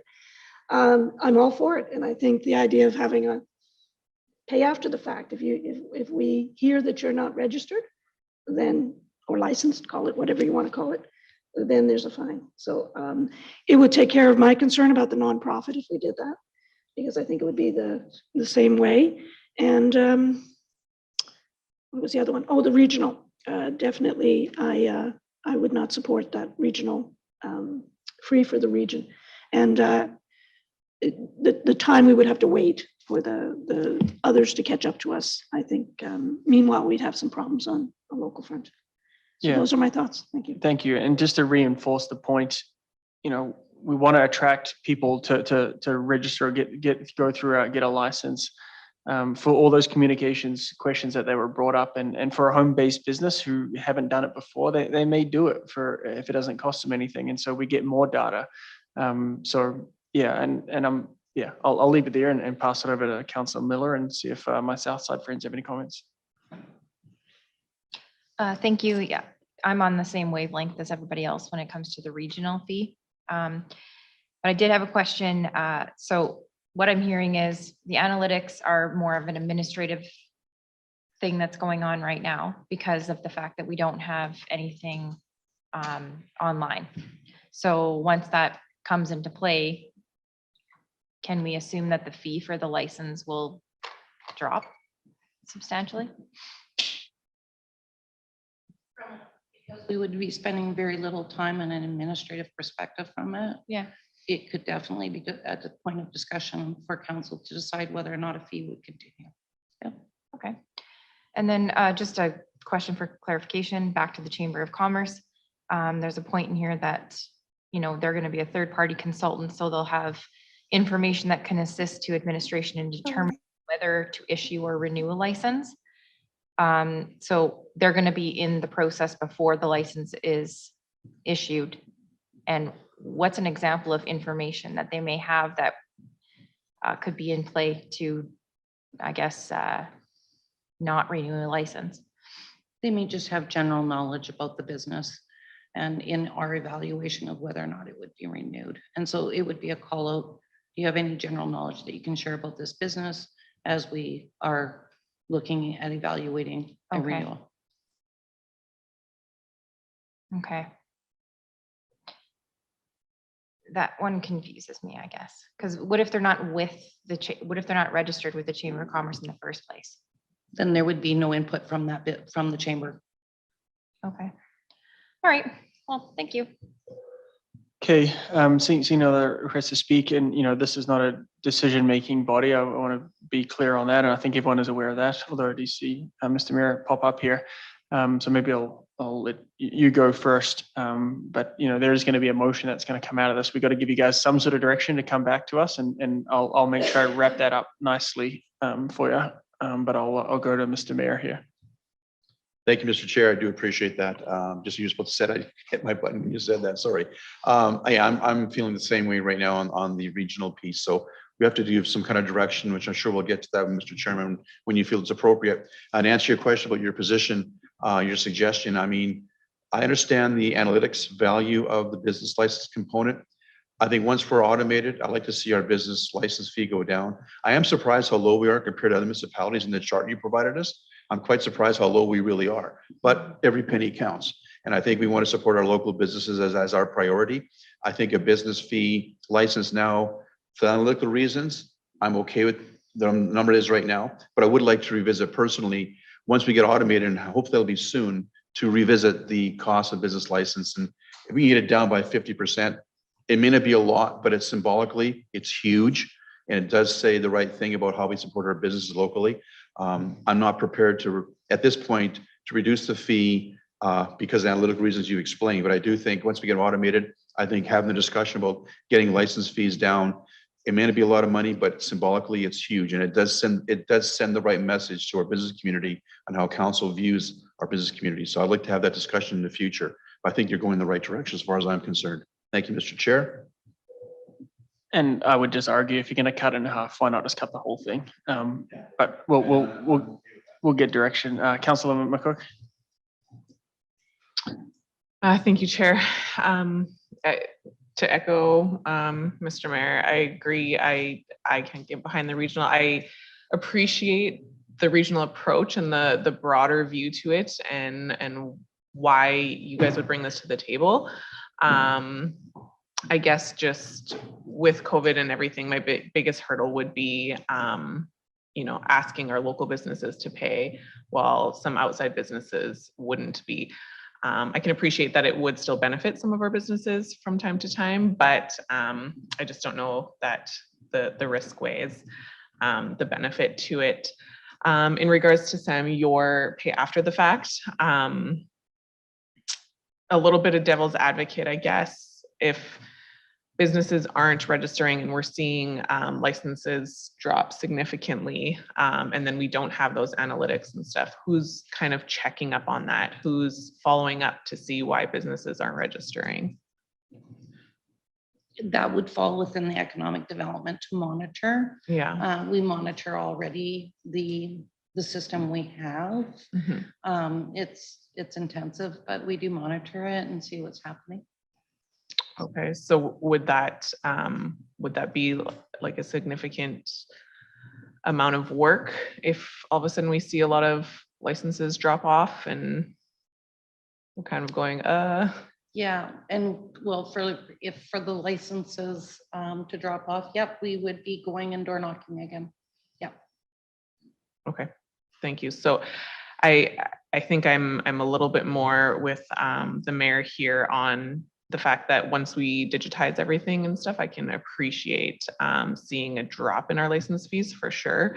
But I definitely can appreciate Edmund's point as well that sometimes if payment's not there at all or anything, we just might not see the numbers. But I guess something to monitor. And then we I can would come back. argue, you know, if they choose not to register, then it's to their detriment. They're not going to get the communication. They're not going to get the information. So That's fair. to your Yep. point around digitizing, it's not going to be them knocking on the door. When it's digitized, then it's sending out an email. And if they don't come back, we know who's there. So That's true. Yep. yeah, I'll go to Councillor Van Newkirk to wrap us up, and then I'll try to give some direction to our friends. Yeah, just a couple of comments. Good discussion. Just to add my 2 cents to the idea of, you know, you might get a fine if you don't do it, but it's free to do that idea. Just to further that a little bit, to, you know, I do question on how we'd manage that, because we wouldn't know what we wouldn't know. You know, we have an existing directory right now that has a list of all kinds of businesses, but the businesses that come tomorrow or the next day and the next day and operate, we don't know what we don't know. We don't know where to door knock. And what I do know, speak about what we don't know, let's talk about what we do know. So what we do know is that the economic development team has done a significant effort in getting a list together. You know, and it's been through collaboration with the chamber. It's been through door knocking. It's been through, you know, working with CVOs. It's been through, you know, word of mouth. There's been all kinds of ways that they've got this list together. So so that's just my comment on that. And then second comment, I think if we, something to think about is if we reduce or eliminate the fee in the future, we should probably bring this regional business idea back to the table, because you know, the argument that I'm hearing is why do we charge business A in Beaumont, you know, you know what I mean? If you're paying somewhere else and you're not paying here, like you know, all the arguments that everyone said here is around the $100 or $95, which, you know, money is money, right? So I get it. But if we reduce or eliminate the fee, I think we should bring this regional business idea back, you know, so maybe administration could take note of that, because someone has to be first to try something. You know, it doesn't feel like there's support in the room for Beaumont to be first on this, and I'm okay with that. But one of the things that we need to do is continue to leverage what we can in the region where things make most sense. And for council, it doesn't sound like this makes most sense tonight, which is fine. But if we eliminate or reduce that fee, and the $95 or the $50 or the $25 or the $5 isn't in the conversation anymore, I think it's a novel idea. So I'll just leave it at that. Okay, thank you. And again, to your comment, we don't know what we don't know. That's the same as today. There are multiple businesses running right now. We don't know that. And they are penalized by not being registered. And I think there are ways that we promote the businesses who are, and so that's to their detriment. So, but I do take the comment.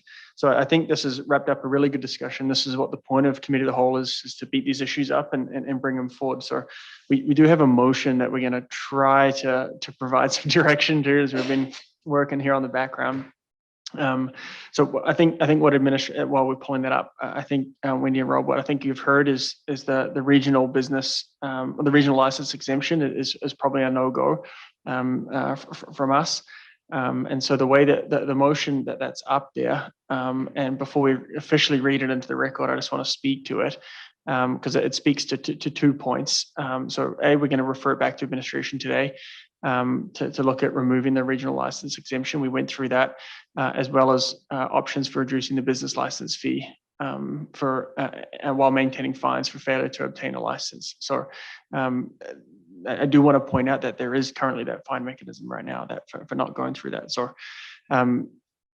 before we beat up and chop a motion that's on the floor, if folks had a chance to read that, does that seem to make sense to people? I know there is a subsequent one that's going to speak to the not-for-profit piece, and I think we'll probably need to figure out how to craft that into here. Yeah, I think so.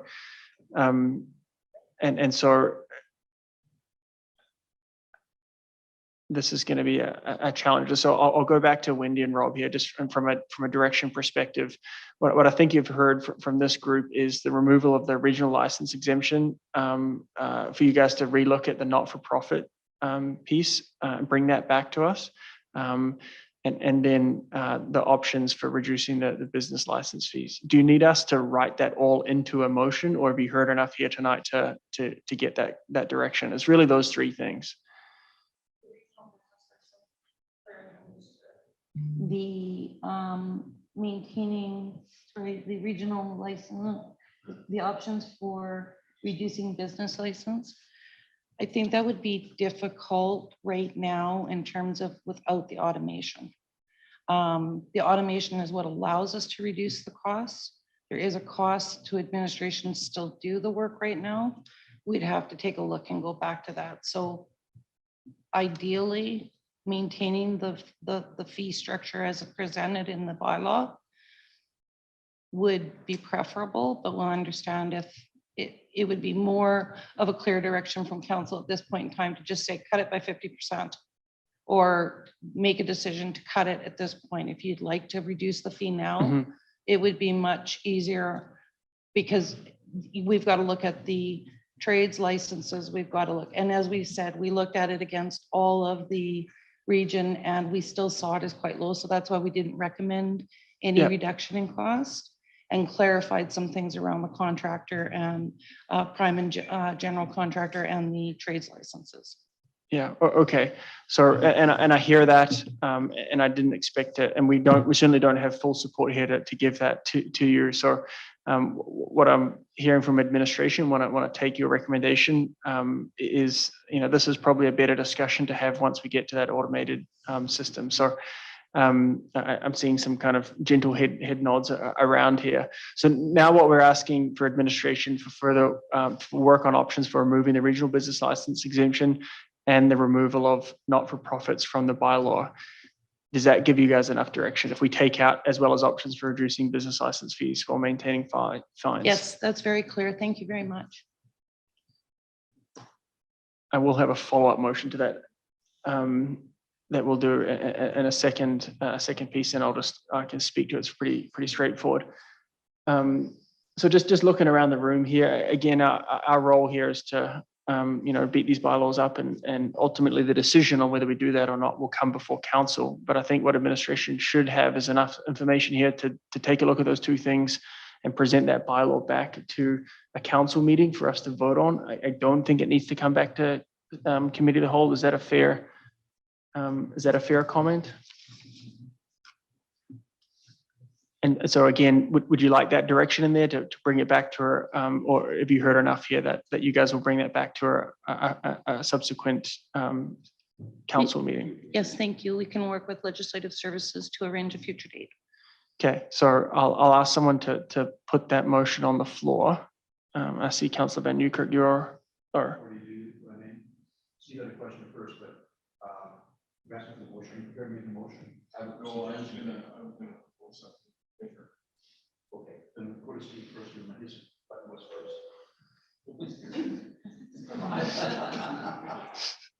I don't know if I should do this or not. Councillor Van Newkirk. Sounds good. Yeah, this isn't juicy, sorry. All I was going to suggest is, rather than we ask them to work on options, is we just ask them to remove the piece. That's all I was going to say, just to definitively give the direction. So be referred back to administration to remove the regional license exemption. That's what I've heard, is that we want to remove it. So I just didn't think we needed to have options. So that's all. Yeah, we'll see what the room thinks about that. But Yeah, you want to. You read my mind. Okay, good. So I'm not going to get you to say that. You want to read that motion into the record then? yeah, you bet. Do you want me to just read, or do you want to?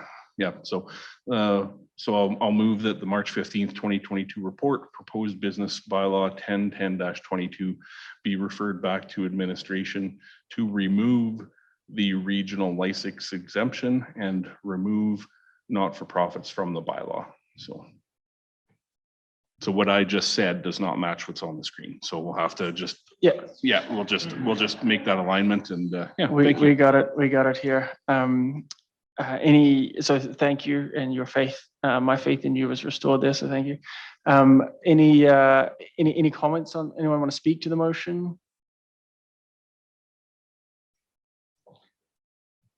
Thank you, Mr. Chair. Steve's amended motion is very clear and it does give administration direction. And I think it can come back, as you suggested, straight to council as opposed to going to administration, and there is opportunity to vote, move this bylaw along. Thank you very much, Mr. Chairman. Okay, thank you for that. All right, we'll call the question on that, and just again, raising of hands. No, that they've got the motion that was worded from Councillor Van Newkirk is the one that's on the record, and they're just working on that in the background.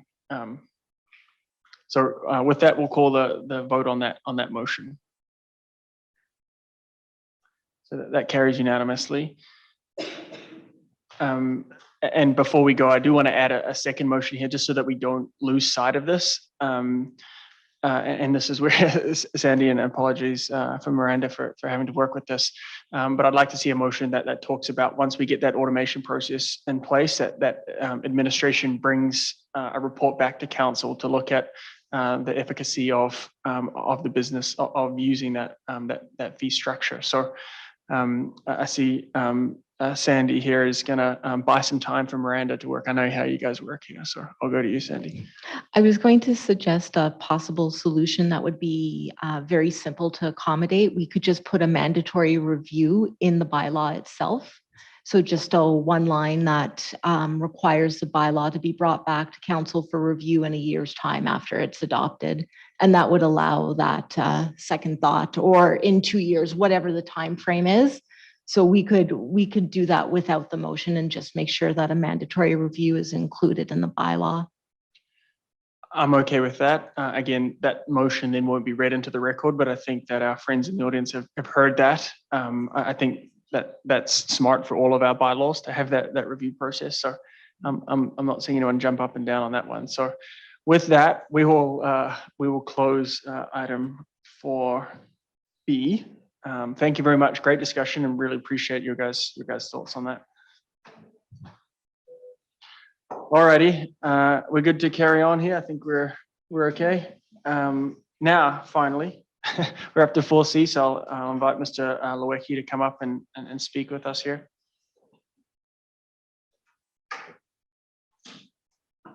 So as you know, folks, we have these rolling departmental updates, and today's Mr. Lewicki's turn in the hot seat in front of us here. So we'll give him a chance to walk through the infrastructure department. So welcome. I'll put your mic on here, and you're away. Thanks.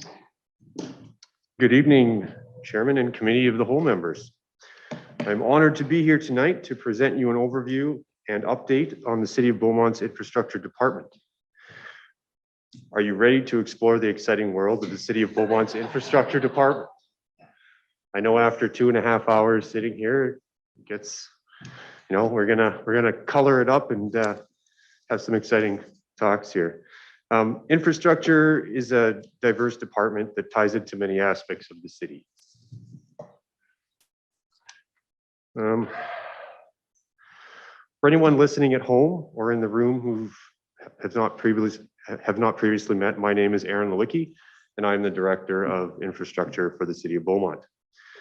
I'm also excited to introduce some of our departmental leadership team. I have Josh Gale over here on my left, who is our Manager of Utilities and Facilities, or UFO. We didn't switch it the other way for a reason. He's also currently acting manager for Parks and Roads Operations. Also on the call virtually, I have Poonam Gruel, who is our Manager of Engineering and Environment. I believe you met her the other day doing the, it escapes me now, the another thing that she brought forward, the road right-of-way one. I also have Ashley Lemereau, who was recently appointed our Manager of Municipal Projects as of Monday. So 2 days on the job. So I both have them here on the call as well. The purpose of this report and presentation is to provide council with some understanding and context as to the scope and depth of services supported by the infrastructure department. I will review our organizational structure, which I will admit has changed a fair bit since we met during budget talks. We have changed that structure up somewhat. I will also review our 4 service areas that our department oversees. I will conduct a quick overview of strategic plans, departmental initiatives, and achievements in 2021. And finally, I will outline some of the challenges we're foreseeing for 2022. I guess I need to switch these pages as well. I'd like to start by sharing our departmental mission statement with everyone, which is demonstrate our values through the safe, efficient, and responsible stewardship of the City of Beaumont's infrastructure. We have a dedicated and passionate staff that work tirelessly to deliver services and infrastructure for the citizens of Beaumont. As previously mentioned, our organizational structure for infrastructure has been modified since I last presented in late 2021. The current structure represents a consolidation and reorganization. The engineering and environment service area was reallocated to infrastructure from our planning and development department. So you'll see that on the far, well, this side of the org chart. And in addition, the municipal project service area was established to further advance Beaumont's ability to effectively and efficiently manage increasingly complex projects in a consistent, disciplined manner. The operational teams were aligned to allow synergies between the various teams and allow for more balanced portfolios for managers. Our structure now contains 4 service areas, each with corresponding managers responsible for each area. Those areas are parks and roads operations, utilities and facilities operations, engineering and environment, and municipal projects.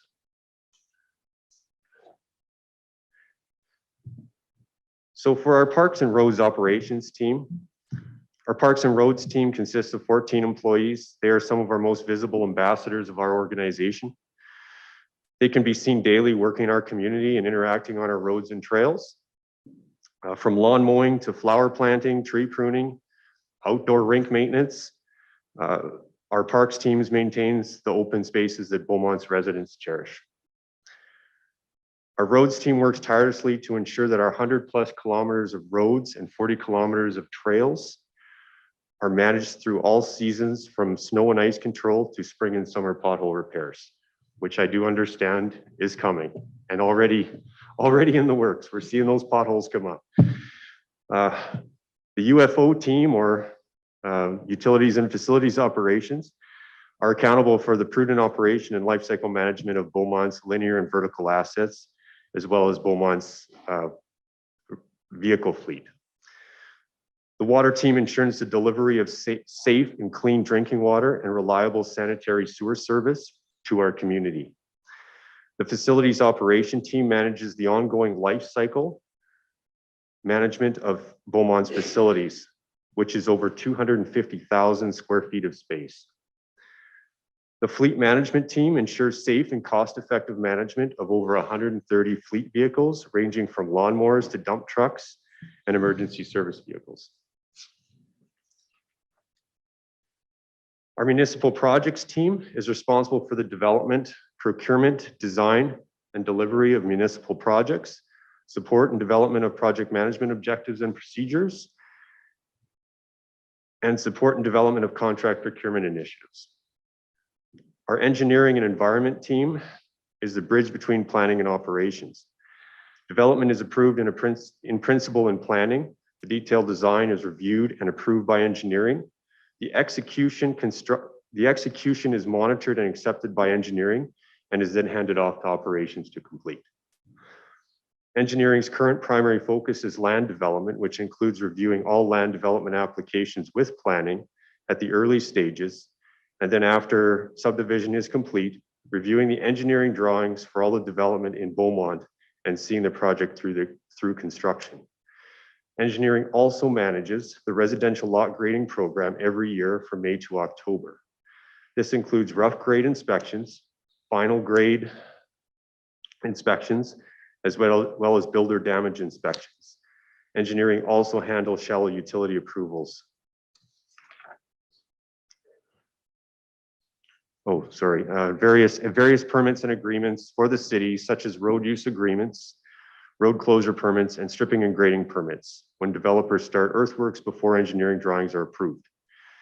The engineering group also takes on traffic studies as well as traffic counts for Beaumont.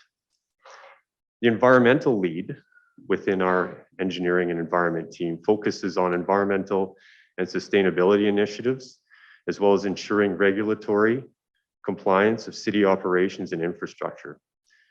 The environmental and sustainable piece includes implementing the recommendations in the environmental master plan, which was approved in 2021, and managing grants available for sustainable initiatives, organizing events such as spring hazardous waste roundup, and promoting environmental sustainability internally in the community.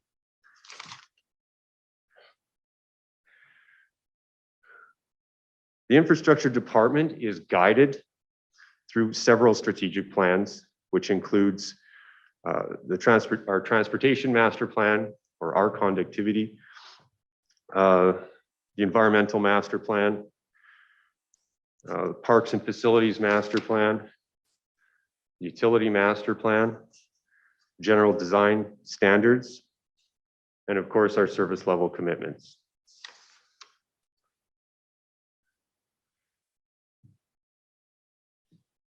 As noted on the earlier organizational chart slide, our department has reorganized to allow for improved abilities to respond to ongoing operations, as well as manage complex municipal projects.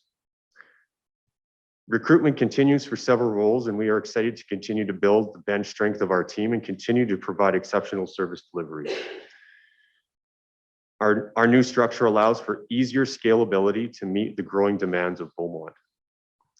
Our ability to execute on our operating and capital projects hinges greatly on our ability to resource competent, cost-effective, and reliable contract resources in a compliant manner. In 2022, infrastructure will continue to advance our vendor contract management functions to ensure best practices deliver value for public dollar. As the city of Beaumont increases in size, so does the scale of infrastructure's operations. Our team is focused on ensuring our department has evidence-based plans to meet the demands of the growing community with exceptional service. This slide provides a timeline of some of infrastructure's upcoming projects and initiatives for 2022. So as mentioned, we've finished our restructuring of the service areas and infrastructure in Q1. We presented the urban forestry management strategy in Q1 as well, and we're working through our operational capital project development for 2022. In Q2, we are, as you're aware, we're going through the planning and engineering service review, so that will be coming up towards the end of Q2. Release of major project tenders for 2022 will be scheduled for sometime in Q2. In Q3, as you're aware, recommendations for snow clearing improvements will be coming forward. So that's a big one that we're working on. Wayfinding signage project completion is an exciting one. So we're going to see definitely some of the branding in the city change as we should, given our branding strategy. Initiation of the 2023 budget development. And then in Q4, we're going to see some of our capital projects come to completion with the completion of the Bellevue Rink renewal project, our St. Vital neighborhood renewal project. Our playground renewal program will be wrapping up by Q4, or if it's not, it should be, because we can't build these things in the snow. Stormwater master plan and utility master plans are also slated for completion by the end of the year. So now I'll go through some achievements we have between the different project or the different areas. So I broke it into three different areas. We got projects, operations, and engineering and environment. So our first achievements go through the projects, our capital projects, which would include the Four Seasons Playground, Range Road 241 road improvements, 50th Avenue utility relocations, the ice plant at Ken Nickel, our renovations and improvement in Ken Nickel. Did a lot of work in Ken Nickel this year, with over 2 million being allocated to replace the aging ice plant and complete the construction of the La Pointe outdoor rink in that adjacent to the Ken Nickel. The St. Vital neighborhood has also experienced significant construction in 2021 with the progression of the utilities renewal project to facilitate replacement of water and sewer lines in the community. Additionally, we've upgraded our software systems with the water system with the SCADA, which is a supervisory control and data acquisition program. Operation building upgrades to facilitate better functionality for staff and so on. West Recreation Site and the Toboggan Hill lighting. For our operations team, which sees a little less celebration from time to time because they do their work. It's cyclic, right? They do it. But I think it's important to just understand how this team, everything this team really does. We responded to over 3,100 service requests last year. And I don't think you'd be surprised to find out that we did over 500 in January and February. It was a busy time for us. And obviously some lessons learned through that process as well. Maintained 109 kilometers of roadway and 38 kilometers of trails. It's a big job. And I know there's room for improvement, and we definitely look at those lessons learned and try to bring them forward for next season. And as we do the work through the season. Maintained and operated 96 kilometers of water lines and 2 reservoirs and 2 pump stations. This is all stuff that's buried. Nobody sees it. They open the tap and it works, right? Manage the collection of solid waste, garbage, recycling from over 6,400 residents throughout the year. Maintain 13 facilities with over 250,000 square feet, infrastructure valued over $104 million. Management of the operation of 3 transit buses, providing over 60 hours of service. I think we talked about that a lot already, so I won't get into details there.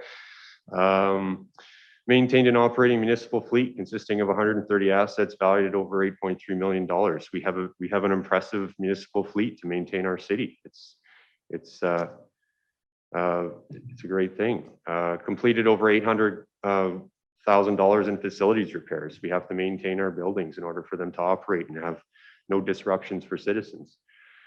Maintained over 8,900 trees throughout the city. You've heard about some of that in our urban forestry strategy that we talked about in February.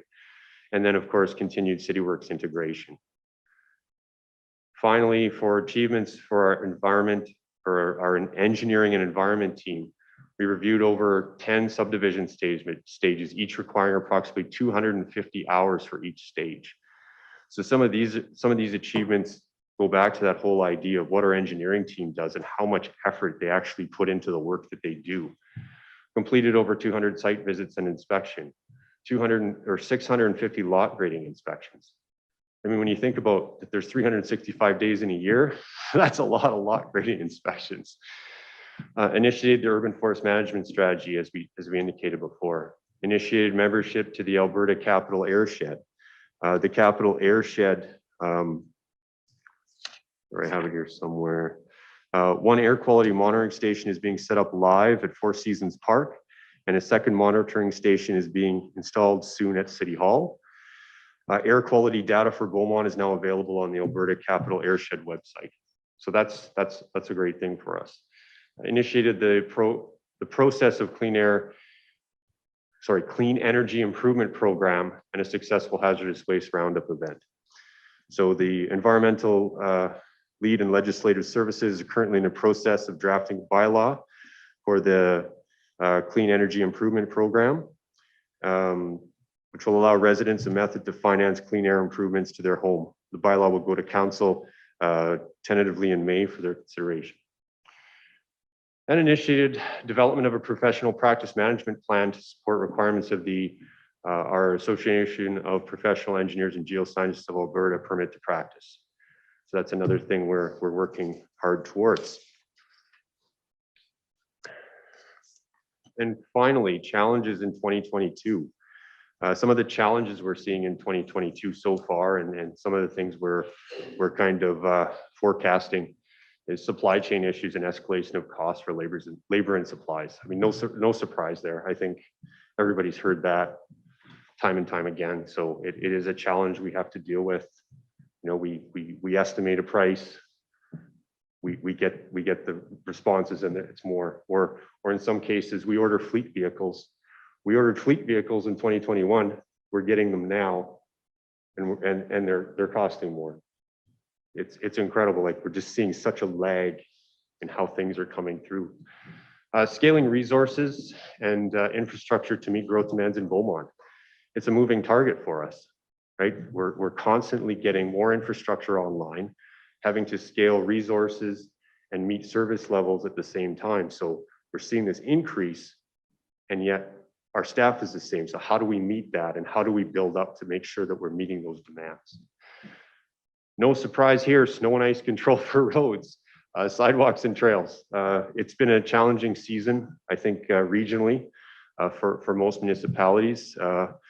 I'm proud of our team for how they've stepped up. We've definitely had some lessons learned in how to conduct ourselves and make some improvements in the future. I mean, anytime you drive down 50th Street, take a look to the west, you'll see just how much snow we've piled in that snow storage facility. It's amazing how much snow is in there.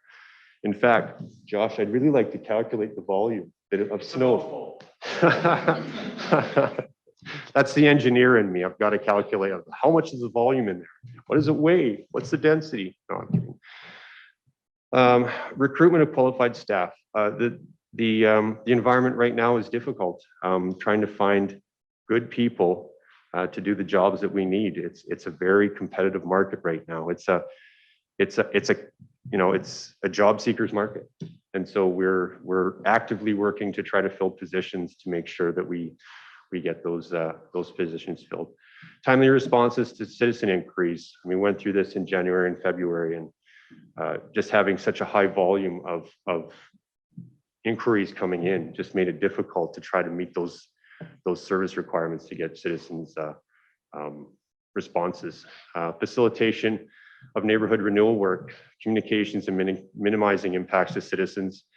Anytime you're working in a neighborhood and digging up people's lawns and affecting their daily lives, it's never an easy thing. So we're always looking at ways to improve that type of work.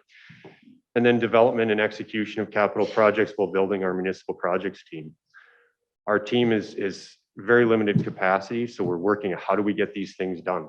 And our team has done a fantastic job of keeping things moving when we haven't had the resources to do it. And finally, we threw in some Beaumont fun facts. We wanted to make this fun. So Beaumont's entire annual water usage is equivalent to 9 minutes of water rushing over Niagara Falls. Seems a little bit insignificant when you put it that way. But then if you talk about it, you know, annual water consumption is enough to completely fill the Toronto Sky Dome. That's a lot of water. The average Beaumont resident generates 50% less solid waste than the average national average. Good job, Beaumont. The Beaumont urban forest is estimated to absorb over 430,000 pounds of CO2 per year. And that is the end of our presentation. Thank you very much. Aaron, thank you very much for coming in. The reason why I love these department updates is to see how much work, and those 3 slides that you talked about, the accomplishments, and you know, in your line of business isn't always on the front end of a lot of compliments. So just know from us that we greatly appreciate it. Please pass it on to your staff. It's amazing to see all the work that you guys do in a short period of time, and a lot of stats there that I will be putting in my pocket for when I get some interesting calls. So I'll leave that there. I'll go to Councillor Van Newkirk for some questions, followed by Councillor Miller. Awesome. I see what you just did there on the Beaumont water system. You're starting with some education for the citizens. I love it. And so let's just reiterate that we have 96 kilometers of water lines, 2 reservoirs, and 2 pump stations. So there we go. It gets to the meat and potatoes and bones of it. So, but on a serious note, well, that is serious, but what I have seen and experienced is there is a significant knowledge gap in the water system in Beaumont for residents, and we don't hear a whole bunch about that right now because we're under frozen conditions. But as soon as the seasons start changing, I anticipate that we'll start hearing again, right? So, like I said, I think this is a great start to start educating council and the residents about our water system. So, what I would say is that there's an opportunity to share proactively some water facts similar you did, through different mechanisms. Where does our water come from? We're part of a commission. What conditions create the limitations of water to the community? Agreements, water demand levels, all of those kinds of things. Do we have enough capacity? What is our plan for future growth? Do people understand that there's room for another reservoir beside the one that we have? Probably not, right? Like there are some proactive things that the community is doing because one of the things that we heard and is addressed through capital budgets is spray park and it's turned off on hot days and all that kind of things. But bigger picture, what can the system handle? What are our limitations? So anyways, I think a great start tonight to start educating the public on that, and thank you for that. Just one more comment. So I did notice the Bellevue rink scheduled for Q4, and I'm hoping that's we're planning to have it open for next winter. So just for clarity on that, is that the hope is that we're skating on it, December-ish or whenever weather allows? Through the chair to Councillor Van Newkirk. Yeah, the idea is to have the rink done for the season. I mean, there's still a lot of things we have to do to the idea is to have it open for the end of the year. I can't say exactly when, but obviously we can't do construction past the fall anyway. So the idea is to have it pretty much done for the fall and finish things up, and then we can flood and do what we need to do. There is obviously engagement with different stakeholders and things that we're working through right now, Yes. Looking at the concepts, and then we have to put that into a final design before we can do our IFTs and throw it out for tender. So, but we are taking the idea is to have it ready. That would be a really missed opportunity for us if we didn't have it done for next year. But So- that's the goal for sure. So I don't have to put the pressure on because you just put it on yourself. So there you go. Darn. But yeah, and then my final comment is just to say that one of the challenging thing with on your achievements in 21 for projects is that there is a cycle, right? You have to get a budget approved, and then you have to tender the projects, and then you try and get them done in that construction season. So there are holdovers and there are carryovers, and the projects that we've done this year, there will be some more of those, right? You try to minimize them where you can. So I think it's important to be able to split out and share what those achievements were for the projects, engineering and operations group. So thank you for doing that. Yeah. Through the chair to Councillor Van Newkirk, I completely agree. I think what we're trying to do moving into 2023, I did mention that we were looking at our 2023 budget, before the fall. And the idea there is to build a backlog of projects, also have designs. So we want to build consecutively and also do designs alongside so that we can stagger projects through the years and have them cash flowed through. And you'll see a much clearer picture of that in the upcoming budgets. That's the plan. And also to your water comment, couldn't agree with you more. The idea is to provide more, as I said, buried infrastructure. Nobody sees any of it. It might as well be invisible, right? And so nobody knows what's there. Nobody knows what it does. I've toured the entire system with our waters team. It's impressive. It really is. We have an incredible system. Does it need work? Yes, we need to keep doing that. Our utility master plan update is this year. We're going to work on that and see what gaps we have to make sure we fill those gaps. But we really have, like, St. Patel Pump Station. That's an impressive building if you go in there. I mean, if you like pipes and valves and things, as an engineer, I like that stuff. All righty. I'll go to Councillor Miller, followed by Councillor Barnhart. Thank you, Chair. That was a great presentation, and it's really nice to see on paper, like, everything you guys do in the background. It just really puts it into perspective. And I first off, I know that I can be a little aggressive when it comes to the outdoor rinks sometimes. So like, He I looked really, at you when he missed I know he did, but I really appreciate like everything that you guys have done. It's made a huge impact on our city. And, you know, I think it's been some really great momentum that you guys and all the work that you guys and your staff have put out there is huge. And thanks, Councillor Van Nieuwenkirk, for asking about Bellevue Rink, because I was definitely going to ask about that. You highlighted supply chain issues already in your presentation, so you're already aware of that. So I'll just pop that into what he said when it comes to the process of tendering and blah, blah, blah. Also, that is a huge issue right now, as you already know. I look forward to the SEEP. Is that the right way to pronounce the acronym? Clean Energy Improvement Program. I look forward to that program and what you present to us in May, because I think that's huge for the community. I was reading a bit about that a couple months ago, so I'm interested to see how that can be implemented to help, you know, finance some of the residential portions of that. So that's excellent. And yeah, once again, thank you to you and your staff. You're doing a great job. Thank you. Thank you, Councillor Miller. We'll go to Councillor Barnhart, followed by Councillor Tessier. Thank you very much, and really good to get an update on where things are at. A couple of questions. They're probably details that I'm just curious about, but good information to have. The facilitators coordinator role in the operations of facilities, I guess I'm just wanting to clarify, are there recreation staff who are looking after the bookings and the customer service, and then there's operations that are looking after the plant, the physical plant? Is it the same person? Is it two different people? Through the chair to Councillor Barnhart, yes, they're different people. That our facilities technician, is that what you asked? Well, I think it said coordinator on the slide. It was the terminology that I was wondering about. So we have here. Yeah, facility maintenance technician and facilities coordinator. Okay, I see what you're saying. Yeah. So that staff basically coordinates The physical repairs and physical work that gets done in the facilities. They have there's nothing in their scope about programming of. But they're there on site and they. Yeah, they go to site. They meet with the contractors. They make sure work gets done. Like if a boiler needs to be replaced, they'll go there, let them in, make sure that the work's being done, lock up when they're done, that kind of thing. Perfect. Yeah. Second question. I thought that we had put in the budget to put a light on the church toboggan hill, but I went by there the other day and there was no lighting and it was dark and there were people sledding. Did I miss something, or is that just not happening? Through the chair to Councillor Barnhart, that there is a light on a pole there.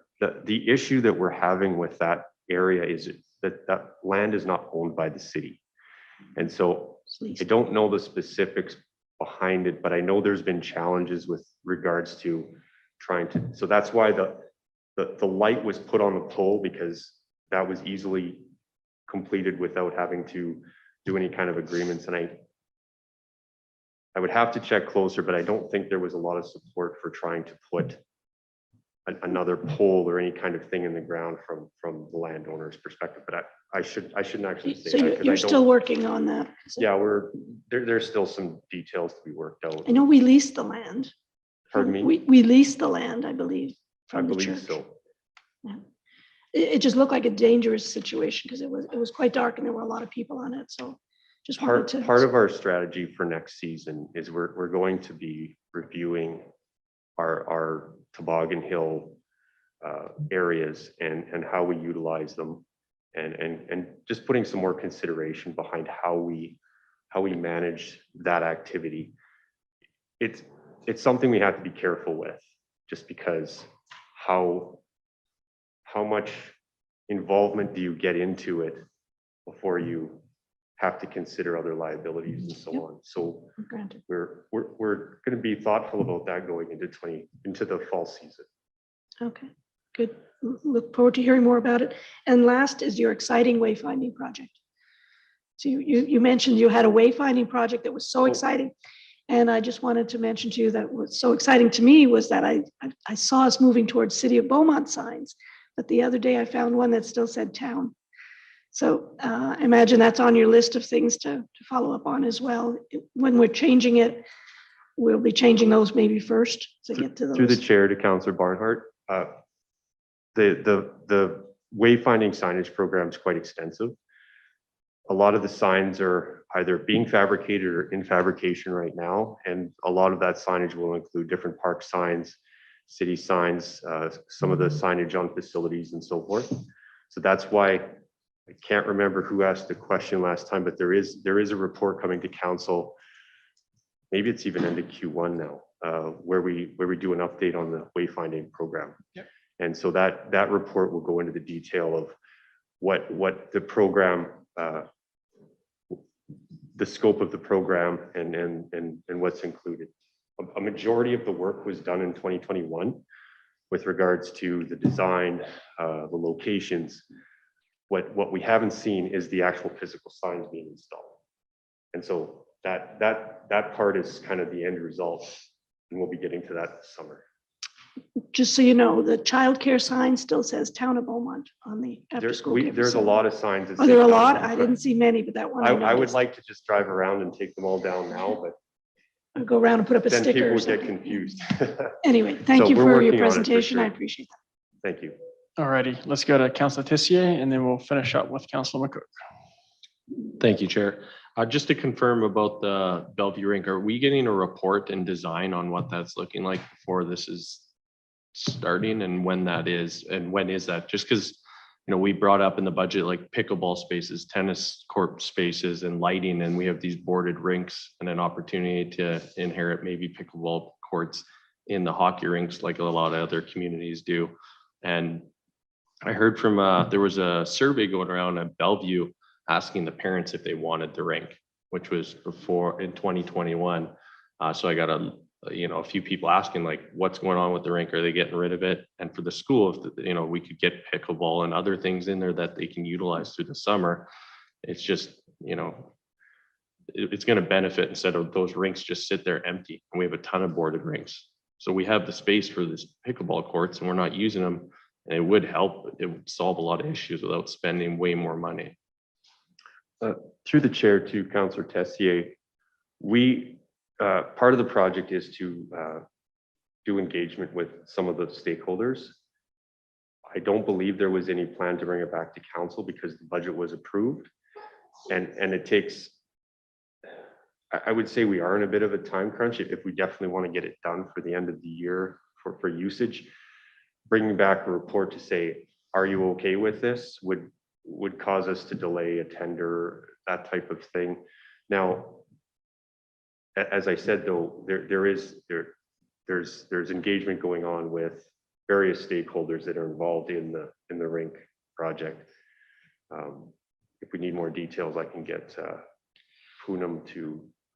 Yeah, it doesn't have to be tonight. All I'm saying is I'm getting a ton of questions and I find it weird that we approved it and I've never seen a thing. If it's going north, south, east, west, and all these rumors, I find it weird that I can't answer them is all. No, understood. Yeah, and that's all. Just if you get time or.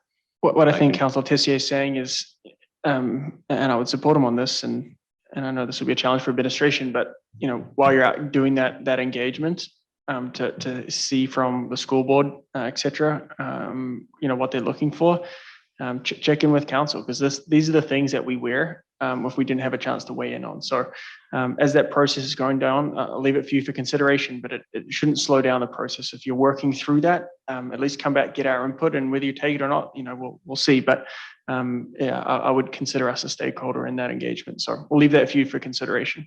Okay. Thank you. Appreciate it. Thanks. Yep. Last comment, Councillor McCook. Thank you, Chair. Mine's more just a comment, not really a question. I do like the facts at the end. Looks like you guys did have a lot of great achievements, and it's great to highlight that. As you said, sometimes your department wears a lot of issues, and so it's also good to see a lot of the achievements and good work that's being done as well. And I'm looking forward to the department review that is coming back.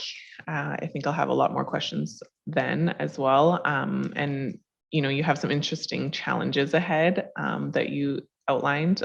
Some of them definitely out of our all of our control with different things happening around the world. So definitely have your work cut out for you as to how we'll mitigate these things. So thank you. And I know you guys have your work cut out for you. So just wanted to highlight that. Thanks very much. Alrighty, with that, a great presentation. Again, you can hear the interest from us. And so thank you to you and your team. Appreciate you coming in to tonight. So we do need to have a motion to receive this as information. So I'll ask the clerk to pop that up. Is anyone willing to, Councillor McCook?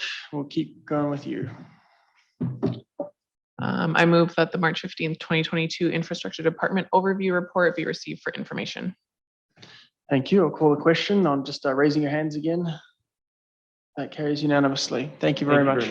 Thank you. All right, folks, we've been going at it another hour and a half here, so we'll take 5 minutes. Recognize we've still got 2 more agenda items today, and we have our communications update next. But let's take 5 minutes and come back.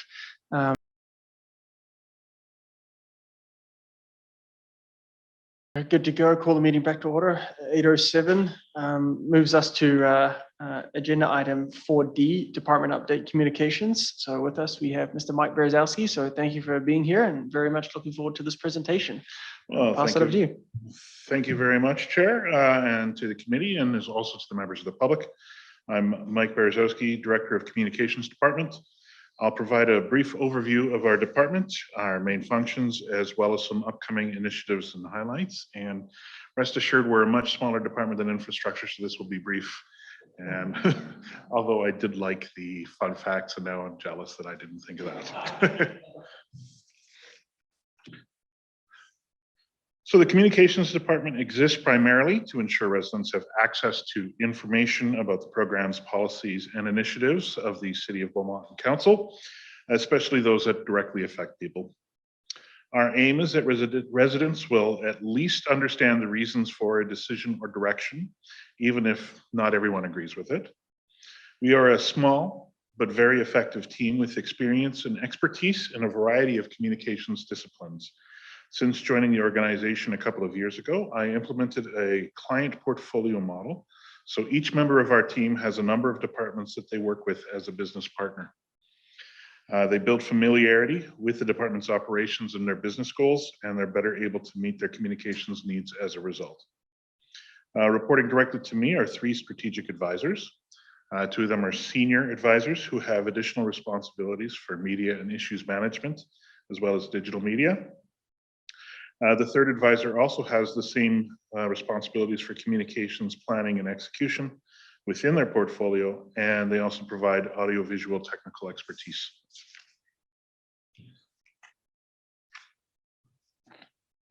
So within the communications department, we have 4 main program areas. Media relations, which includes regular scanning of the media environment, and that includes the daily news clips that you receive every day. We coordinate requests for interviews and provide training in media preparation to key personnel and support for the mayor and council as well on council-related business. In addition to coordinating incoming media requests, we are also proactive with the distribution of news releases, story pitches, and coordinating news events to garner media coverage. Public engagement, that's a new area to our department. The team is responsible for providing departments with strategic advice regarding council's public participation policy when conducting public consultation and other efforts to collect feedback from the residents and stakeholders. We're also responsible for the coordination of public engagement and of course, communication, any communications activities around engagement. Information and promotion services covers the comprehensive ways that we provide the information about the city to the public, whether it's our website, social media, advertising in the newspaper, the quarterly communique newsletter distributed with utility bills, or the electronic sign at 50th Street. We also work to promote the City of Beaumont as a regional tourism destination, as well as the events and programs offered by the city for residents. And issues management entails regular environmental scans, whether that's policy direction from senior levels of government or concern that broadly affect residents, for issues that might have the potential to impact the city's reputation, and we develop the strategies to mitigate that risk. One of the tools that you're familiar with that we've developed is the issues briefing provided to council. And this has also helped departments become more proactive when they become aware of matters that could escalate. So it's had the advantage of making sure that council remains informed about emerging issues, but it's also helped departments become more cognizant of these types of issues and what they should do when they start to arise. And what we've got coming up. And so the 2022 budget included funding for an audit and revision of the content of the City of Beaumont's website.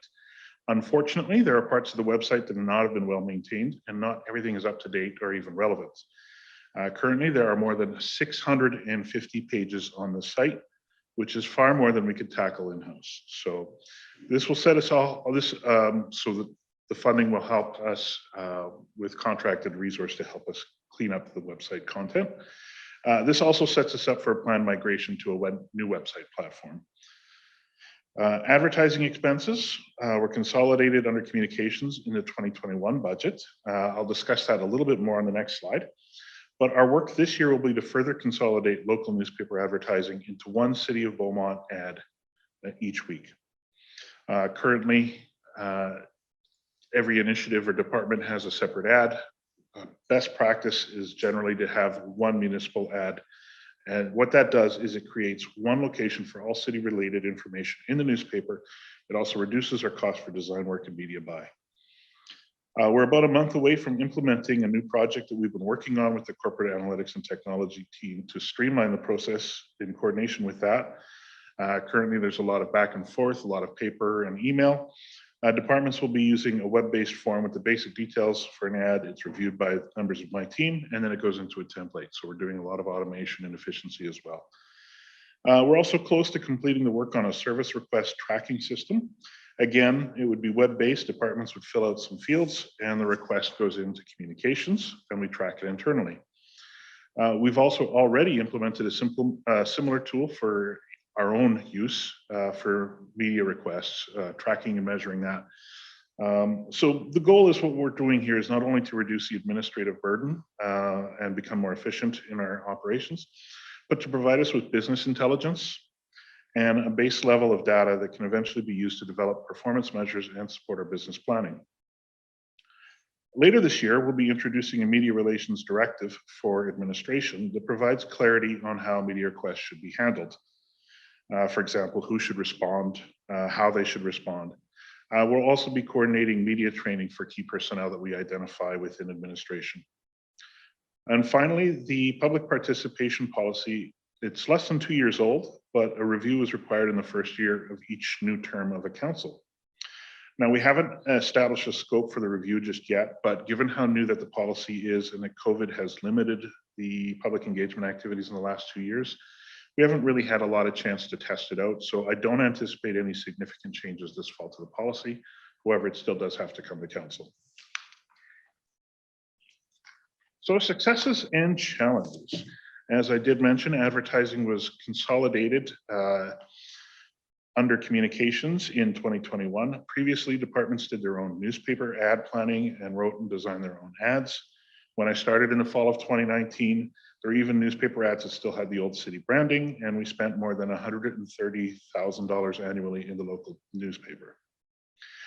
Last year, we reduced that total spend to $85,000 and reallocated the in-year savings in a few different ways, including digital advertising, so Google and social media.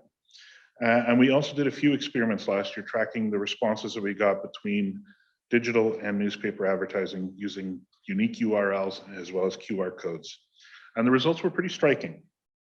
So one survey, for example, the cost for advertising in a newspaper worked out to $32 for each response compared to 39 cents for each response from someone who clicked through our Facebook advertising. So print will still be part of our advertising strategy for accessibility and many other reasons. However, we can be a lot more effective and efficient in how we use those dollars. For regional tourism marketing as well. So with the savings that we were able to achieve last year, it enabled us to participate in the Discover Leduc Region Tourism Initiative with no effect on the budget. And in 2022, the savings that we did, the savings that we've accomplished on an ongoing basis helped the department accommodate wage and benefit increases while making sure that we were able to flatline our department budget this year. So we did not have a departmental budget increase because of the savings that we were able to achieve.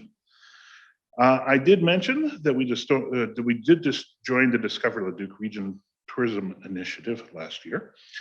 This was initiated at the request of council, and we accommodated that within the existing budget. The initiative is led by the Leduc, Nisku, and Wetaskiwin Chamber of Commerce and includes municipalities of Devon, Leduc County, and City of Leduc. Now it includes social media, digital and print advertising, as well as an interactive website to promote businesses, events, and attractions in the region. And it leverages the opportunities and our collective resources in a way none of us could do alone. It's led by the Leduc Chamber, but we also work to bring in the Beaumont Chamber of Commerce as a participant so that they are the primary point of contact for local businesses to participate in the initiative. And if there's interest, I can see if the Leduc Chamber could come in at some point this year and present on that initiative as well and some of the accomplishments and where they're headed. Some challenges. So as I mentioned, public engagement is new to our team. At this point, we do not have the expertise or the experience or the capacity to really take it on in any meaningful way. This is partly being addressed by keeping our role to more of an advisory type of responsibility. And departments have also outsourced engagement on significant projects. This does have some limitations, but it does at least provide us with some ability to direct to make sure that public engagement is done within the policy of council. And finally, the website. I know it's not good. We hear that loud and clear, and it was outdated. I think it was outdated from day one. It's a legacy project from a number of years ago. Our contract with the service provider expires this year. We will have to extend that for at least one more year, but there are some severe limitations in the function. For example, fixing navigation is incredibly difficult. If we try to rearrange the navigation, it has sometimes brought down the website. It was never designed for flexibility, so we have to use workarounds. So what we do, if we need to change navigation, we do internal redirects. The problem that has is that it slows down web performance. So it's a temporary fix, and it's less than ideal. So its appearance is also out of date, and it's also very difficult to use on the back end to update or add new information or functions. We also have experienced poor level of customer service from the vendor. So give you a bit of a pitch now. We can probably expect to see in the budget next year, something for a new web platform, and that will be following the development of the digital strategy from Jennifer's team at Corporate Analytics and Technology. And thank you very much. And if you have any questions, I'd be happy to answer. Wonderful. Thank you. Thank you, Mr. Berzowski. And I think I've said this to you multiple times privately. I'll say it again here. Your involvement once you joined us has made a significant change and improvement to the way that we communicate in small but mighty team and recognize that, there were opportunities in front of us to help improve and we didn't necessarily fund it from a budget perspective. So you guys are doing a mighty job with what you're given. So thank you very much. Those issue briefs and just the general communication engagement is significantly improved under your leadership. So thank you. I'll open it up to questions and comments from the floor here. To no one's surprise, we'll go to Councillor Van Nieuwkerk here. If no one else is pushing the button, I'll push it. You're away, champ. Go ahead. Yeah. So a couple of things that I appreciate about the communications team internally. The public may not know this, but we get an email every day that Mike set up, and it's basically a roundup of regional news, and it's very helpful. It's a service that looks regionally for stories that would impact Beaumont. I have no idea how it works, but I like clicking on it and seeing what might pop up on there, and it keeps me pretty informed.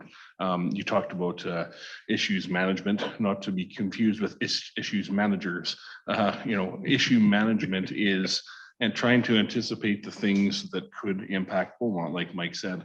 And, those could be regional decisions, they could be policy changes, they could be budget announcements and all those kinds of things. And the communications team works to give us issues briefings so that we understand what the issue is and how it affects things. So, these are things that the public wouldn't see, but I want to highlight that work because it's important to keep council updated. And I think your team does a very good job at that. So thank you.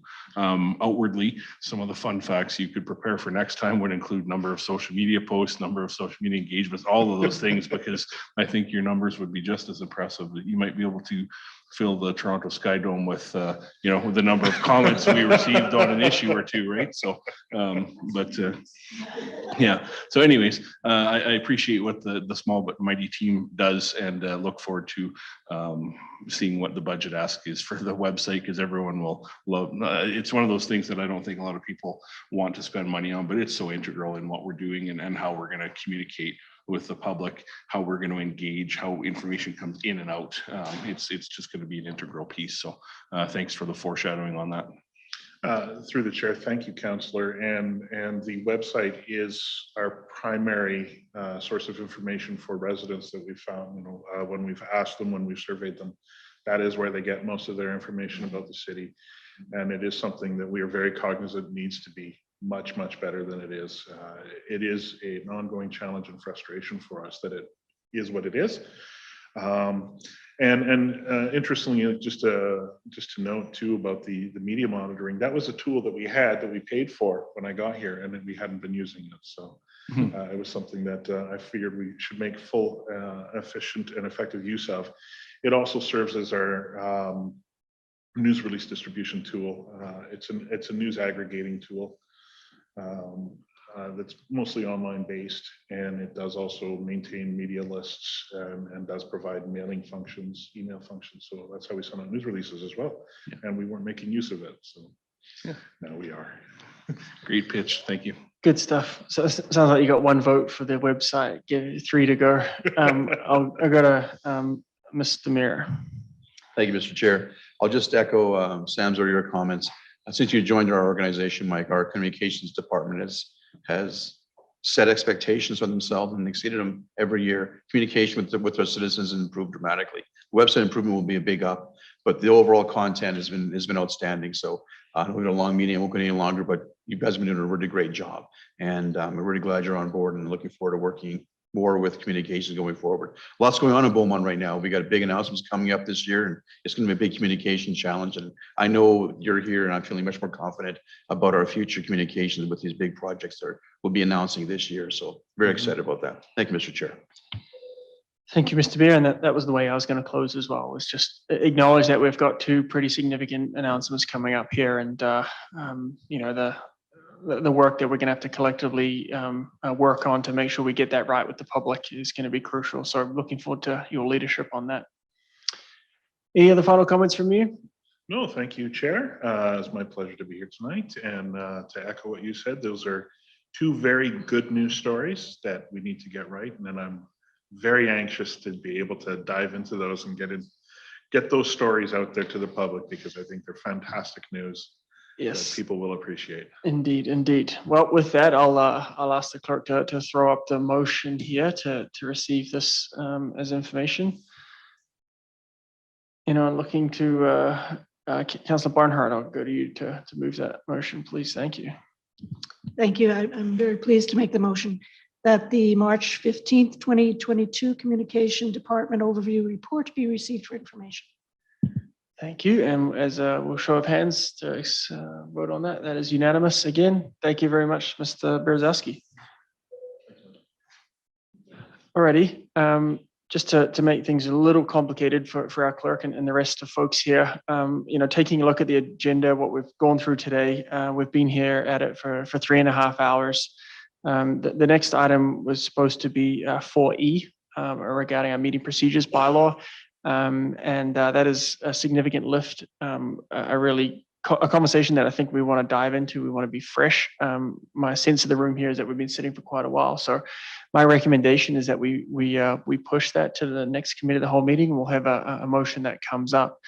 And just to speak to this a little bit, this meeting procedures bylaw review conversation is not a one and done. This is going to be something that Ms. Bouger and her team are going to be bringing forward to us throughout, so we can look at that. And I think that we would do it a disservice if we tried to look at this with. I'll speak for myself.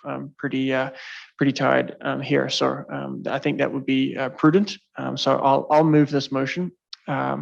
That item 4E review of meeting procedures bylaw be postponed until the April 19th committee of the whole meeting. Any questions or comments on that? Hearing none, so I'll call the question on that, and that is unanimous. So we don't need to figure out if that had to be unanimous or not. Sandy, we're good.